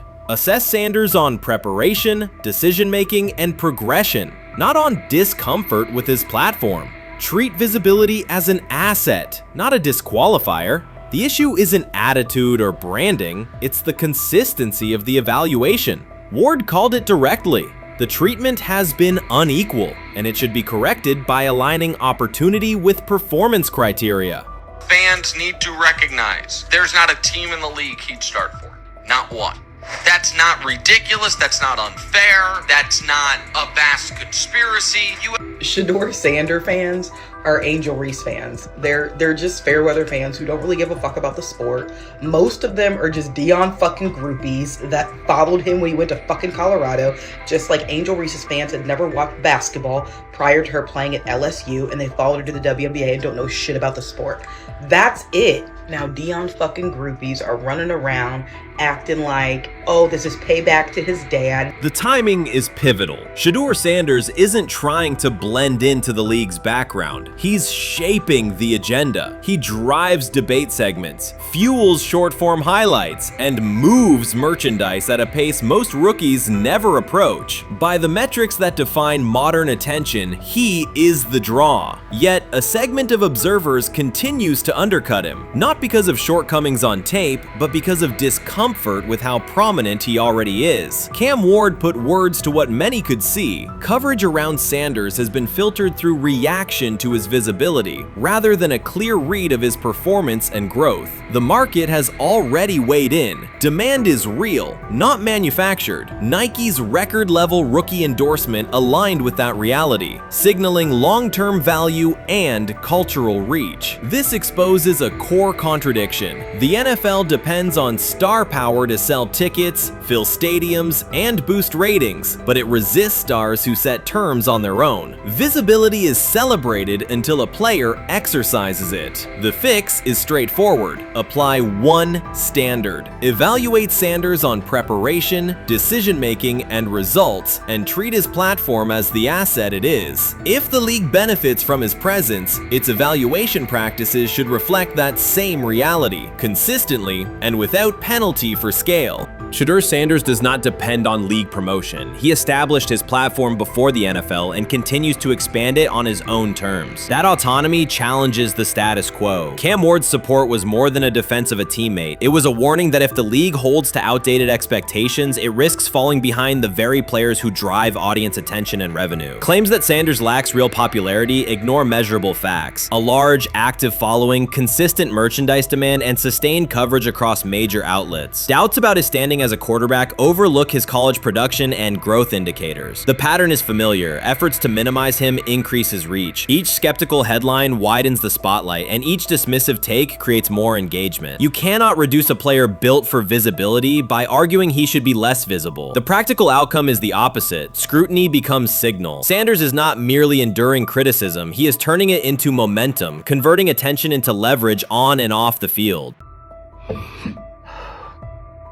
I'm about to unleash about Shedeur Sanders. I just watched what happened to Shedeur Sanders in the Cleveland Browns' third and final preseason game. And I'm outraged, I'm sickened, and I'm saddened by the way Shedeur continues to be treated in the National Football League. Now by those sorry-ass Browns and sorry-ass Kevin Stefanski. The Cleveland Browns are once again mishandling a promising quarterback. Skip Bayless criticized the organization for failing to develop Shedeur Sanders and for misusing his skill set. He argued that the team's decisions are undermining Sanders' progress and turning a major investment into a cautionary example. Bayless pointed to inconsistent usage, questionable play calling, and a lack of clear direction as key issues limiting Sanders. He said the Browns need a defined development plan and stronger support if they expect Sanders to succeed. Skip Bayless delivered a direct, critical critical assessment this week. After seeing Shedeur Sanders in a Browns uniform, he argued that Cleveland is mishandling the quarterback and undermining his development. Bayless said the team's approach shows poor planning and inadequate support around Sanders. He dismissed excuses about strategy and emphasized the need for better coaching, deployment, and protection. In his view, the Browns are setting themselves up for problems before the season begins unless they establish a clear plan for Sanders. Given the team's recent decisions, his reaction is understandable. Cleveland has a history of inconsistent quarterback development. Shedeur Sanders is a premium prospect, the son of a Hall of Famer, a proven college performer, and a widely recognized figure. The organization should prioritize his reps, protection, and a clear development plan, not place him behind Dylan Gabriel as if he were a secondary option. But I'm going to answer this question by saying Shedeur Sanders. And I'm going to tell you why. I think he's being set up to fail. That's right, I'm going to say it. Okay. Here we are on national television, right? There's been 11 practices, if I remember correctly. He's been starting against, he's been playing against the third unit. He's fourth on the depth chart.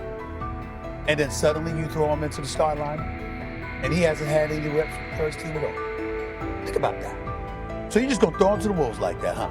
I mean, you know, if he had first team snaps in practice. Yet here we are. Cleveland has one of the most publicized prospects and is handling him like a depth piece. The broader issue is the franchise's long record of quarterback instability and inconsistent development. That history colors every move they make.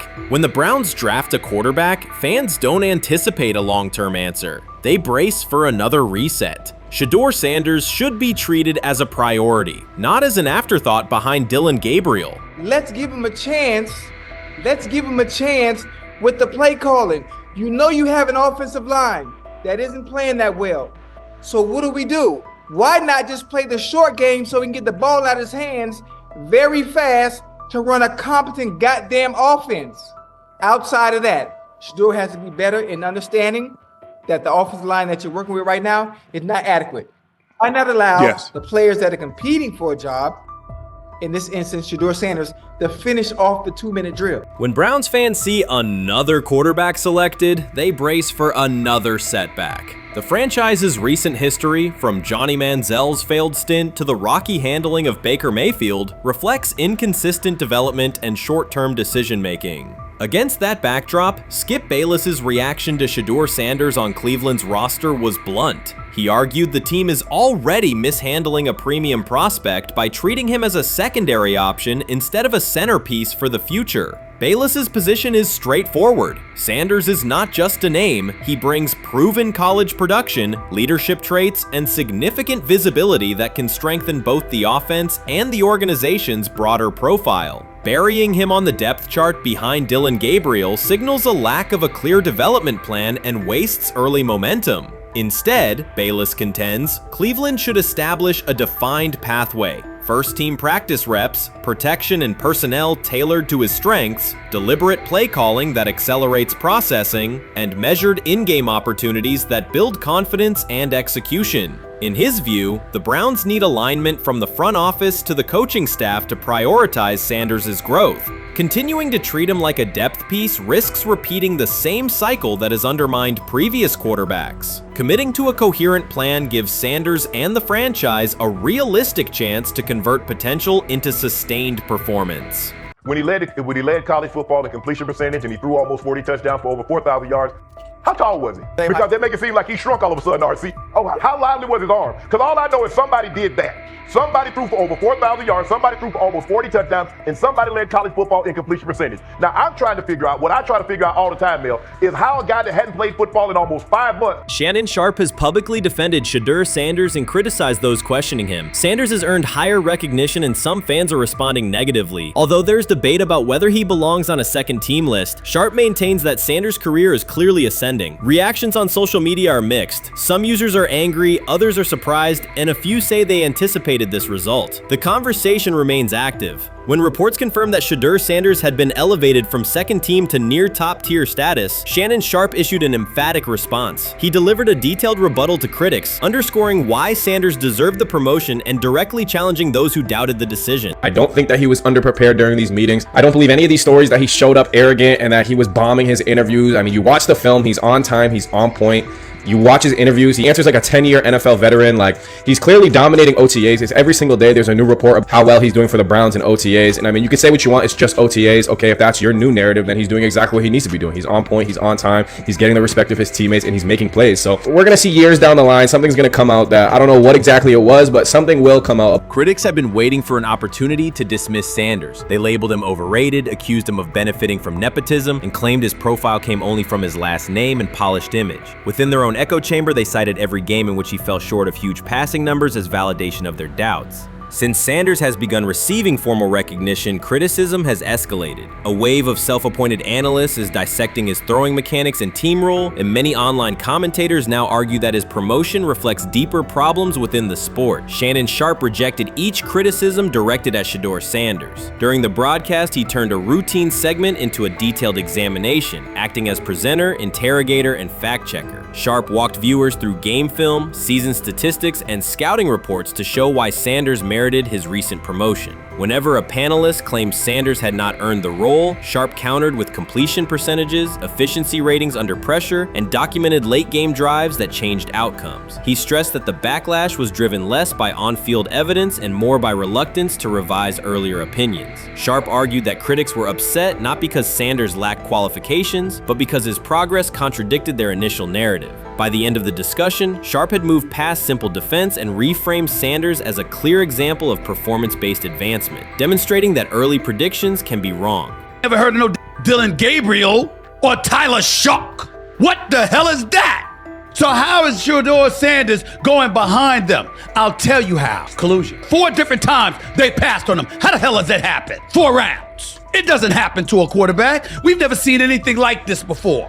Shedeur Sanders with the watch. Shedeur Sanders with his bravado. Shedeur Sanders with this supposed arrogance or whatever. Shedeur Sanders' advancement did not happen by chance. While detractors questioned his resume online, he continued to prepare, attend every practice, and deliver accurate throws under pressure. The contrast between his output and the complaints directed at him has been stark. Some critics even argued the selection committee was, quote, biased toward performance, as if rewarding strong play were improper. Rumors quickly followed. Certain commentators speculated that a public relations push from the Sanders family must have influenced voters, suggesting everything from coordinated media strategies to alleged favors for coaches. None of these theories addresses the basic point. Sanders earned his promotion through consistent production, poise in the pocket, precise ball placement, and efficient decision-making. Shannon Sharpe highlighted these facts during his response. He noted that Sanders' performance metrics justify the recognition and emphasize that resistance to the move stems more from prior prejudice than from substantive evaluation. For Sharpe, the goal was clear: present the data, challenge unfounded claims, and correct the narrative. The discussion, therefore, became a broader statement about acknowledging merit and abandoning outdated assumptions. Colin Cowherd defend college basketball coaches who have gotten a DUI, come to their defense and say they didn't need to be fired, that they deserve a second chance. But Shedeur Sanders drives 40 miles over the speed limit, gets a one-on-one ticket, and Colin Cowherd comes on his show today and says he's out on Shedeur Sanders. He's seen enough. He can't support him anymore.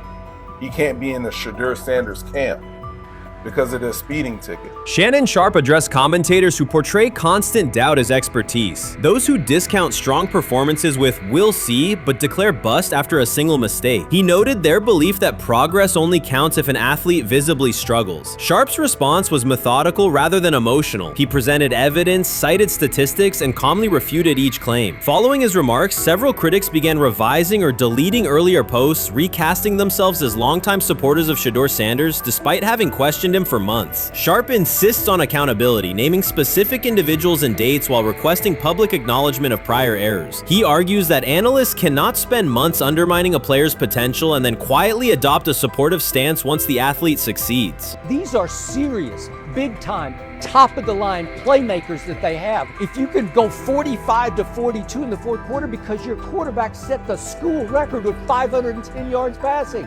He was flawless. Shedeur is big-time. I didn't know for sure, will it translate to the next level of competition? Yes.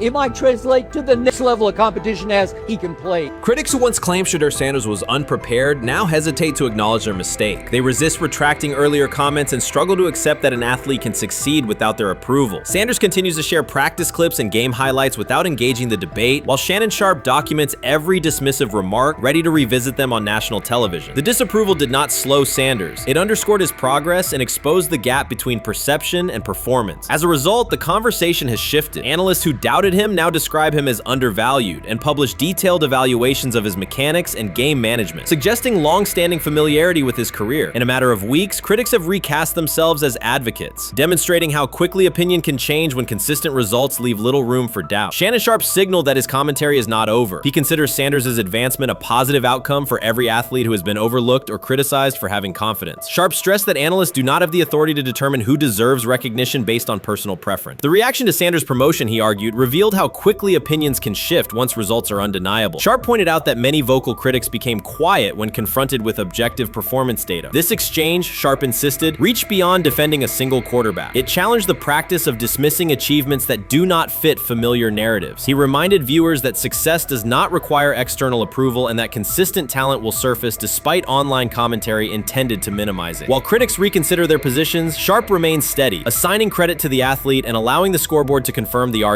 In his view, the statistics speak clearly enough. Sharpe also emphasized that the intensity of the backlash must be placed in context. College football is a volatile environment where unexpected outcomes are common. Therefore, declaring failure based on incomplete evidence only weakens the credibility of sports analysis. The discussion underscored the need for measured evaluation rather than reactive judgment. Dak Jackson and him and everybody else that we talked to have said that Shedeur looks good. He looks really good. He looks better. And we got Zach that say Dylan Gabriel ain't even an NFL quarterback.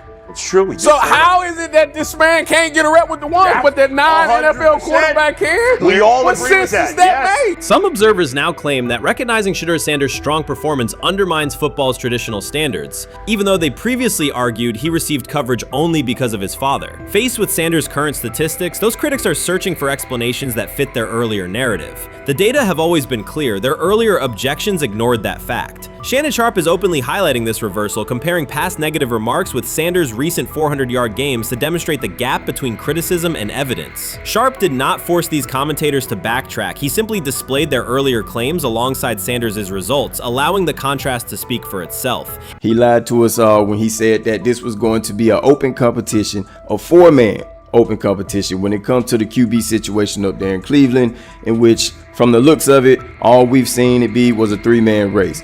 The only people that has been getting reps in with the first team or with the veterans are Joe Flacco, Kenny Pickett, and Dylan Gabriel.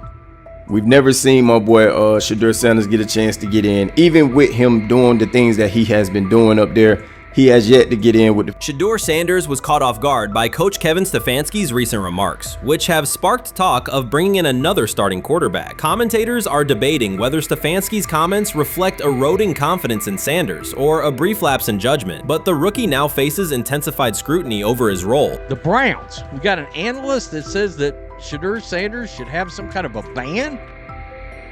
Banishment of some kind? Come again? Say what? For what? And we've got, this would be more troubling.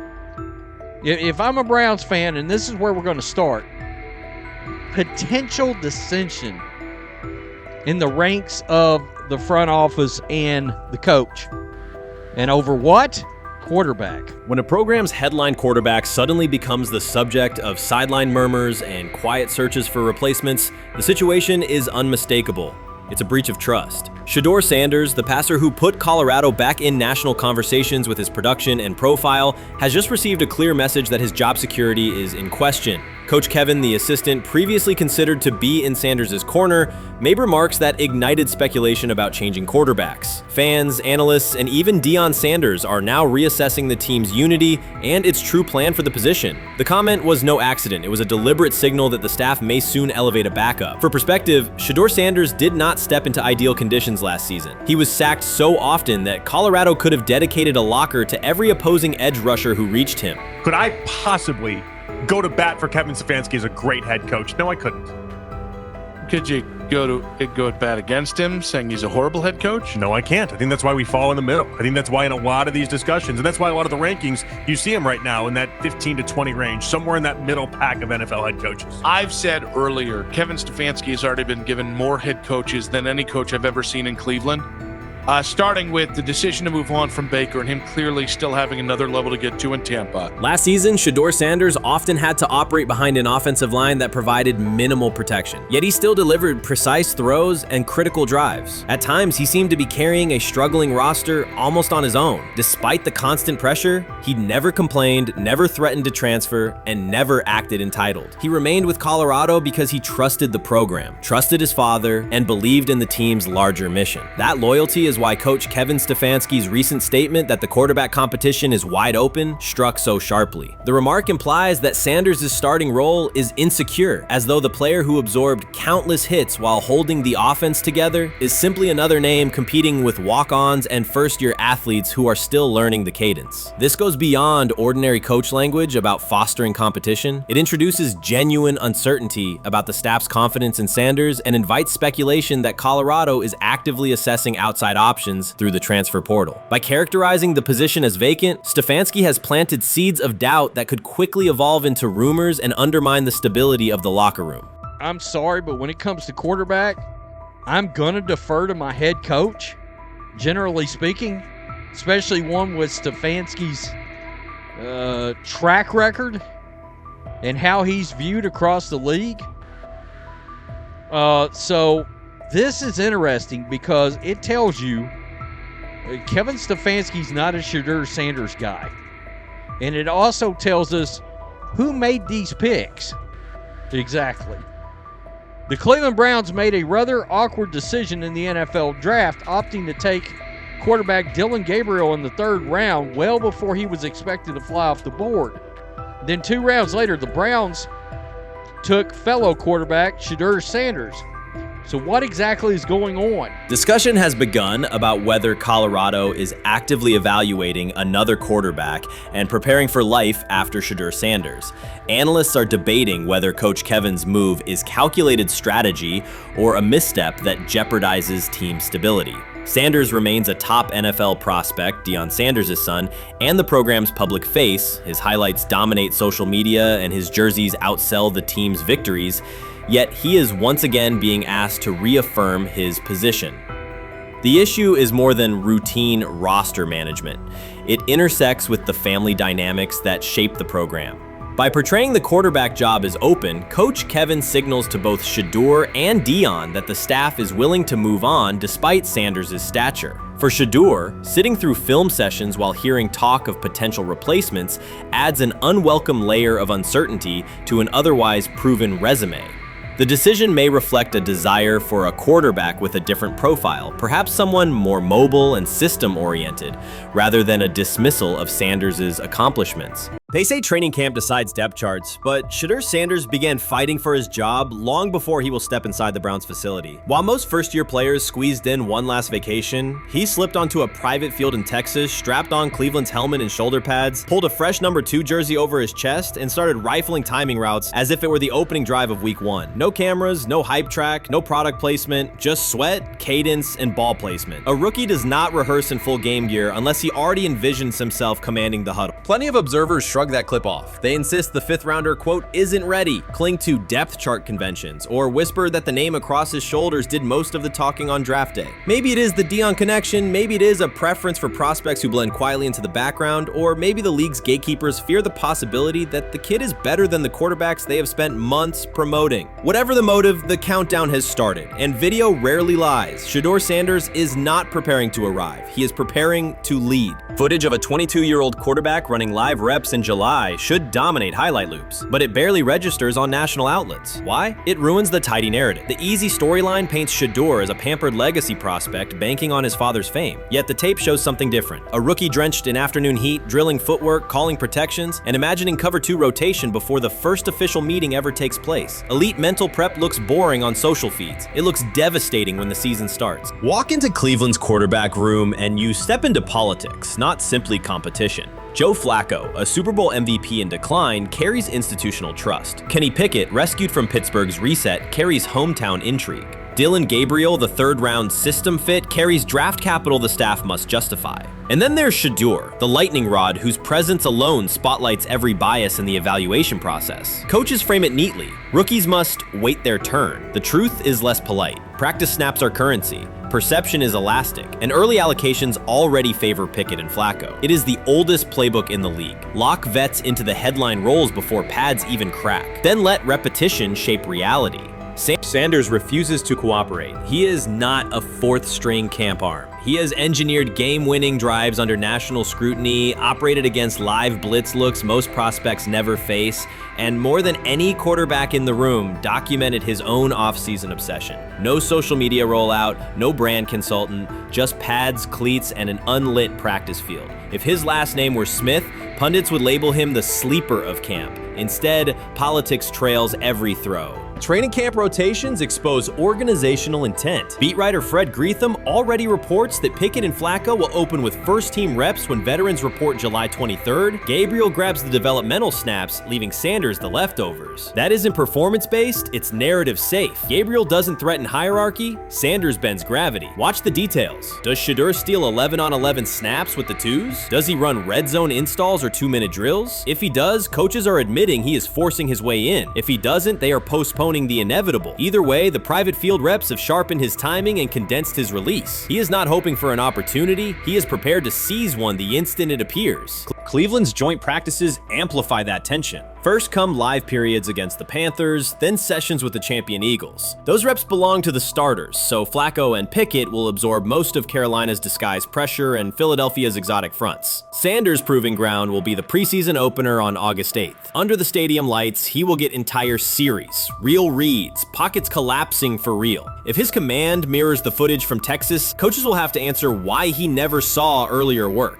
Reps are scarce. 10 padded practices separate veteran arrival from game 1. Even an even split, something that never happens, would hardly suffice. Instead, the staff will funnel snaps toward the comfortable choices. That strategy can bury a rookie, but it can also spark an eruption when limited opportunities turn into highlight drives. One flawless touchdown march in the second half of a preseason game, and the dog pound will chant his name. Then the staff's narrative control evaporates. Criticism of Sanders has never matched the scrutiny applied to his peers. Analysts nitpick a ball pat, a foot angle, a pump fake, Pickett's inconsistency, Flacco's diminishing velocity, Gabriel's college system crutches.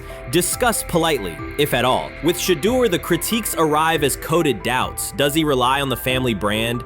Is he coachable? Can he stay humble? That double standard is as old as the league's resistance to outspoken black quarterbacks. Add Deion's unapologetic persona, and each Sanders rep becomes a referendum on establishment comfort levels. Shedeur answers not with rebuttals, but with work. Work captured in silent footage more deafening than any debate show monologue. Quarterback drama masks broader roster cracks. The Browns receiver group is crowded yet unproven. The safety room failed to create turnovers a year ago. Interior defensive linemen are still rehabbing, and the offensive line must retool on the fly. Which quarterback can navigate that turbulence? Flacco's pocket mobility is limited. Pickett's confidence remains fragile. Gabriel is months away from processing NFL disguises. Sanders, forged by perpetual doubt, offers poise under chaos and meticulous preparation, a combination this franchise has lacked since, well, almost forever. Forget politics, depth chart etiquette, and recycled sound bites about developmental timelines. The only metric that counts now is who did the work. Sanders pounding through full gear scripts in late June is not vanity, it's vision. While the league sleeps, he refines his drop steps. While media speculate, he rehearses third down checks. He has already decided what he is. The organization must decide if it can recognize it in time. The preseason will provide the answer. Live bullets, real blitzes, stadium noise. When those throws leave his hand under pressure, no one will discuss ball pats, or surnames. They will ask how a quarterback this prepared slipped to round 5. And if the performance matches the preparation, excuses about lack of reps will dissolve. It will be production against perception, and Shedeur Sanders has been producing where no one could see. Ready is the wrong word. He has been ready. The 2025 NFL Draft was expected to be Shedeur Sanders' moment. Many projected him as a top 10 talent and a headline quarterback in one of the most discussed college football storylines in years. Instead of walking across the stage on the first night, he waited through 3 days without a call. There was no celebration, only silence. When the phone finally rang at pick no. 144 in the 5th round, it was the Cleveland Browns. With that selection, the financial outlook changed dramatically. The Sanders family believes this was not a typical draft slide, but the result of coordinated action. They are pursuing a $100 million lawsuit alleging collusion across parts of the league.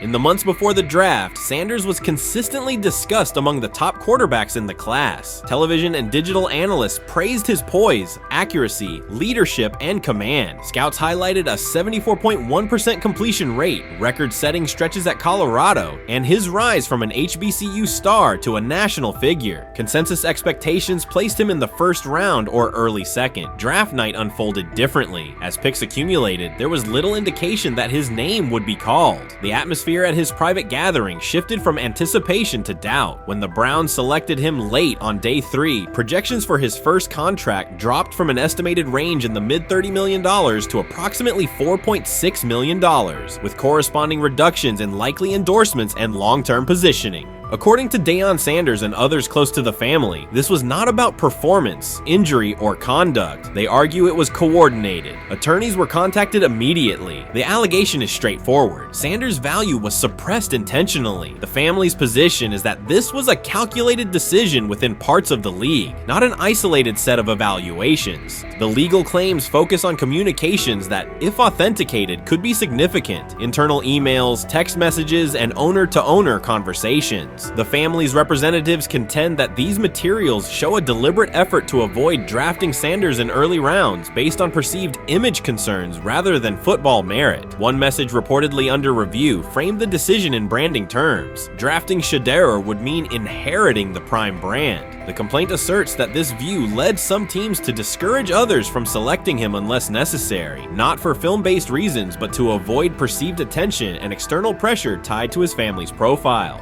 A related thread involves speculation about team fit and willingness to play for certain franchises. Past public comments by Deion Sanders were interpreted by some as signals of an Eli Manning scenario. The family's view is that these were strategic statements, not ultimatums. They argue that rather than engage in discussion, teams chose a passive approach, no direct rebuttal, reduced contact, and a collective reluctance to invest a premium pick. If phone records and written communications corroborate coordination, these items could become central exhibits. Media tone shifted as the draft neared. Coverage that had emphasized production and leadership began highlighting intangibles, interviews, and perceived coachability. Anonymous sourcing appeared in multiple outlets, with claims that Sanders skipped combine drills out of arrogance, bristled at film critique, or told one club, "Maybe I'm not the guy for you," after a tense session. A widely cited line, "Nobody wants a celebrity backup quarterback," was voiced by Colin Cowherd and circulated as shorthand for risk. The Sanders legal position is that these narratives did not arise organically, but reflected a coordinated leak pattern that undermined his market value.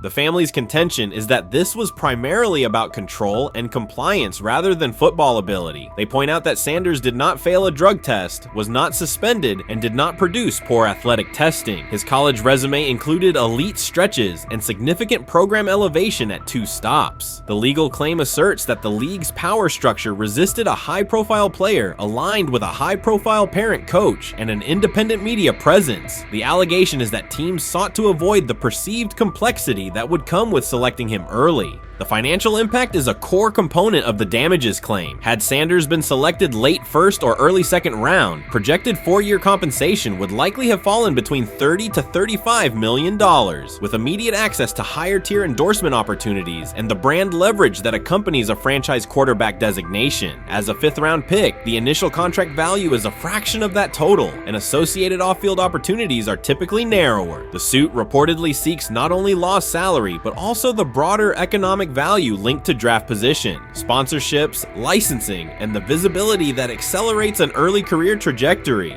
The filing's scope, as described by sources close to the family, extends beyond the league office. It may involve media outlets, scouting firms, and specific executives if discovery shows coordination or materially false statements that affected value. The argument is that the draft slide harmed not only Shedeur, but also the broader Sanders brand, affecting perceptions of Deion Sanders as a recruiter, coach, and public figure. The family's view is that narrative construction around brand risk and celebrity backup produced a measurable economic and reputational loss. If a court authorizes discovery, the process would likely compel emails, internal draft notes, and message archives from teams and third-party intermediaries. Subpoenas could be served on media organizations for sourcing records related to anonymous quotes. That level of transparency would be unusual and could reveal how information flows during pre-draft periods. The legal theory moves beyond a single player's evaluation to the draft's integrity, whether owners or executives acted in concert to reduce a prospect's value for reasons unrelated to football performance. The league has not publicly addressed these specific allegations. Background comments from executives characterize the claims as overreach. The family's camp maintains they have documentation sufficient to proceed. The comparison points referenced by observers include Deflategate, Spygate, and the Colin Kaepernick grievance, not because the facts are the same, but because of the potential scope, policies, practices, and the balance of power between the league and individuals challenging its processes. Another dimension of the dispute involves how the NFL perceives Deion Sanders, Coach Prime, and the autonomy he promotes. He built a large media footprint around his programs at Jackson State and Colorado, elevated his players' profiles, and spoke openly about fit and leverage. The family contends that this visibility, combined with statements about preferred destinations, triggered resistance. The complaint frames the response as a preference for compliance and predictability over independent branding and public negotiation.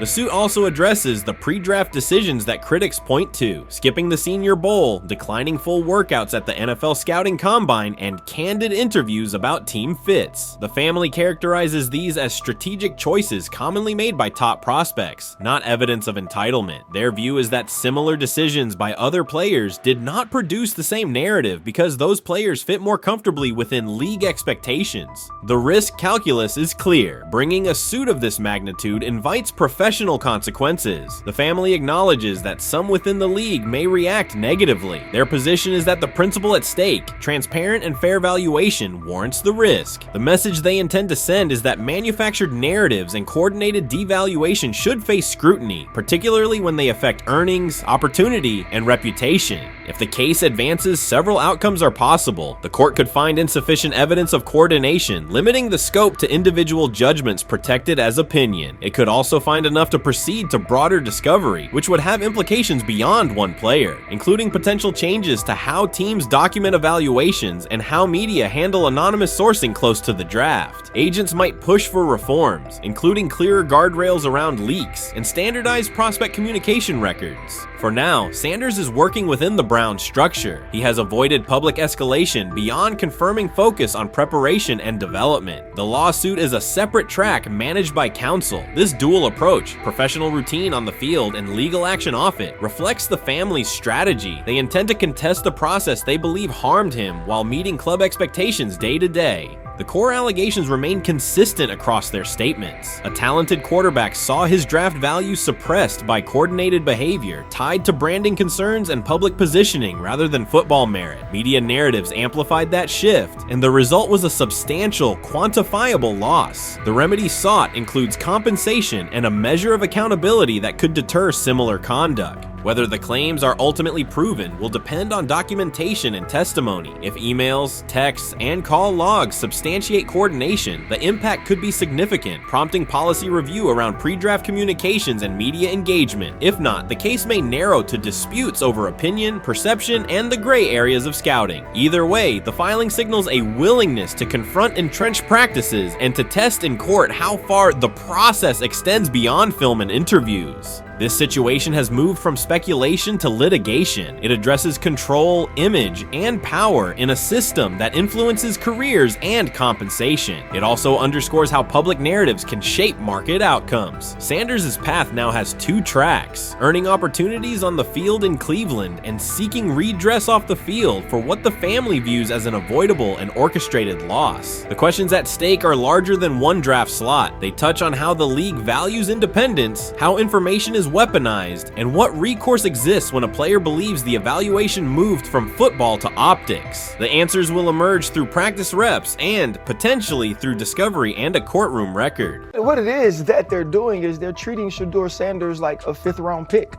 Right? We're not covering every 5th round pick in the NFL hoping that he gets an opportunity to be the starter on day one. We felt like, oh my goodness, they got a diamond in the rough. Shedeur Sanders fell to the 5th round. They felt like they evaluated him there, and that's where they picked him. And they're playing the guy that they picked in the 3rd round over him because they evaluate him at a higher level than what they do Shedeur Sanders. And I get it. The Cleveland Browns are once again creating problems of their own. Their latest misstep centers on Shedeur Sanders. Ryan Clark and Dan Orlovsky have both noted that Cleveland is repeating the same mistakes. The team spent valuable draft capital and is now undermining that investment. This reflects a persistent issue in the organization's decision-making. It's not just a football decision, it's a pattern of self-inflicted setbacks. Habits and some of the traits that we saw show up in college were very prevalent this past weekend against the Rams. Holding onto the football, catching the snap and not reading the defense, kind of evaluating what the defensive line is doing, and then trying to see if you can go make a play, and that's the concern. Okay, it's 1st and 10. They want a play-action double move at the bottom of the screen. The route doesn't win, and then the protection breaks down a little bit. You're taught as a young quarterback, protection breaks down, find the closest check down. It's right there, it's 1st and 10. He gets to like the 4th part of the... The Cleveland Browns have long carried a reputation for instability. Even when it appears they are turning a corner, the organization finds a way to create new problems. Momentum gives way to questionable decisions and progress stalls. The latest situation centers on Shedeur Sanders. It highlights recurring issues in leadership, planning, and execution. Instead of establishing a clear path forward, Cleveland risks undermining its own investment. There's a lot of players who feel like they should have been picked at a certain spot, should have been viewed in a certain way. But when you get on these teams, it's about developing the team, not doing what's individually best for a certain player. And that's what Kevin Stefanski has to do. And I get it. We want to say all the reasons why what's happening to him isn't right. But maybe we aren't right on the way that not only the entire NFL viewed him, but now the Cleveland Browns view him as well. Shedeur Sanders was not brought in to be a placeholder or a scapegoat. He is expected to be the long-term solution, a high-upside quarterback with the tools, poise, and Sanders' pedigree to elevate the roster. The focus should be on developing him and positioning him to lead the team forward. They sabotaged it. They rigged it against him today, putting him in with 3rd and 4th stringers, 5th stringers. You got no shot at quarterback. They threw him in because they didn't want him to make any more splash and put any more heat on Stefanski. It's a desperate, dangerous situation in which he's got no shot, man. He's throwing to Sal freaking Canella. What? But he got sacked 5 times because he's hanging on the ball trying to make a play, and nobody can separate. Then it comes down to a couple of minutes are left, and Shedeur tries to go on the field, and Stefanski puts Tyler Huntley in place of him. Excruciating to watch. Shedeur Sanders brings accuracy at all levels, steady leadership, and the kind of composure that comes from handling pressure. Fans were energized, and the league was paying attention. For once, Cleveland had a credible source of hope at quarterback, then the familiar pattern returned. Instead of committing to a clear development plan, first-team reps, stable direction, and a defined timeline, the Browns introduced uncertainty and slowed his progress. Rather than building around him and giving Shedeur a direct path to lead, they split priorities and sent mixed signals. The result is momentum stalled at the very point it should be accelerating. I also can't blame anybody who says, I don't necessarily trust this coaching staff to develop a quarterback or to evaluate the quarterback position. They've made some really oddball decisions at this position over the last several years, and I don't blame anybody for questioning, do these guys actually know what they're doing? I don't think that's unfair at all. The thing I would say is that they're desperate. They're very desperate. Like the entire organization is desperate.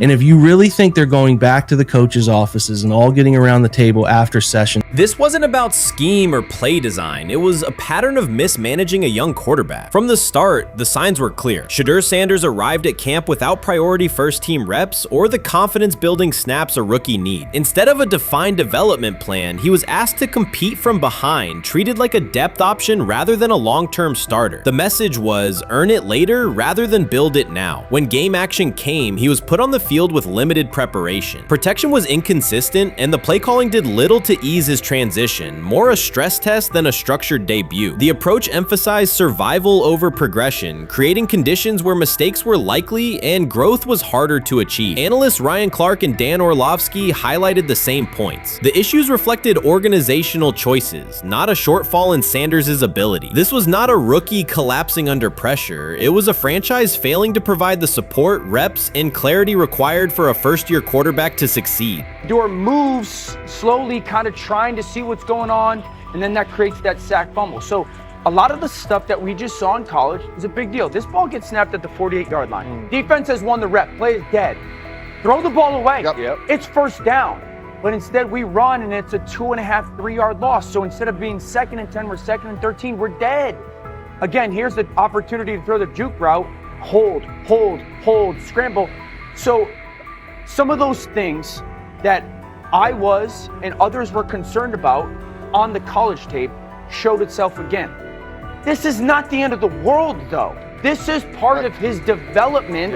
Cleveland managed to take a highly promising rookie and within weeks put him in a position where he looked unprepared. Ryan Clark called out the core issue. A first-year quarterback cannot succeed without protection, clear situations, and a controlled environment. Dan Orlovsky added that when a young quarterback isn't given structure, support, or coherent schemes, you're not evaluating ability, you're manufacturing failure. That's what happened to Shedeur Sanders. Browns fans weren't just disappointed with the results, they were alarmed by the process. This is a fan base familiar with quarterback missteps, yet even they recognize the pattern. A talented prospect subjected to poor planning and inconsistent guidance. After one preseason setback, the conversation shifted toward maybe Shedeur isn't ready instead of examining coaching, play design, and preparation. The reality is clear. The question isn't whether Sanders is ready, it's whether the Browns were prepared to develop and support him. Well, that would be a nice exit strategy because he would come up as doing Shedeur a favor. Like I mean, one's got to go, right?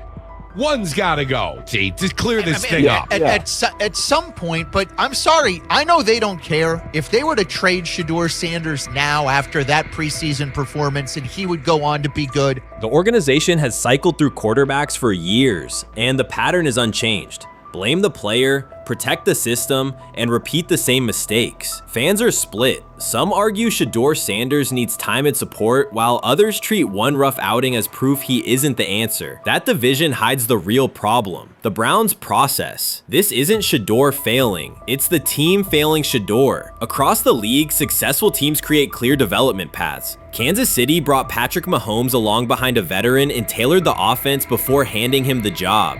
Houston committed to CJ Stroud, built around his strengths, and let him grow with consistent direction. Smart teams invest, protect, and show belief. Cleveland did the opposite with Shedeur. Uneven reps, inconsistent protection, and unclear plans. Then question the outcome. That's not development, it's organizational mismanagement. These players have played a tremendous amount of football. Right. And I remember last year when Bo Nix came out of Oregon, we talked about all the easy throws Oregon creates. Right. The level of the skill players that are around him. And then we watched Bo Nix acclimate to the NFL game extremely quickly.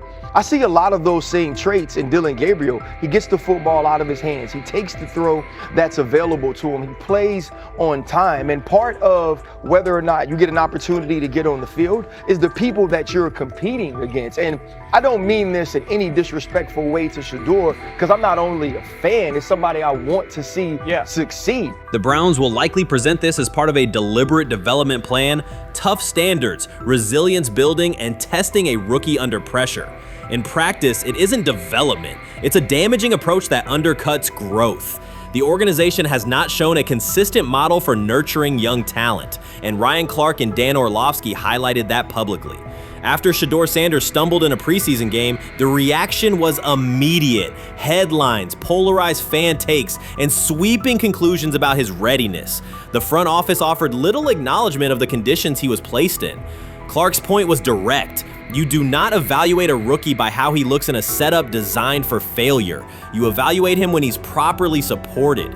Orlovsky explained how poor coaching choices, protection, sequencing, and role clarity can quickly erode confidence and stall development.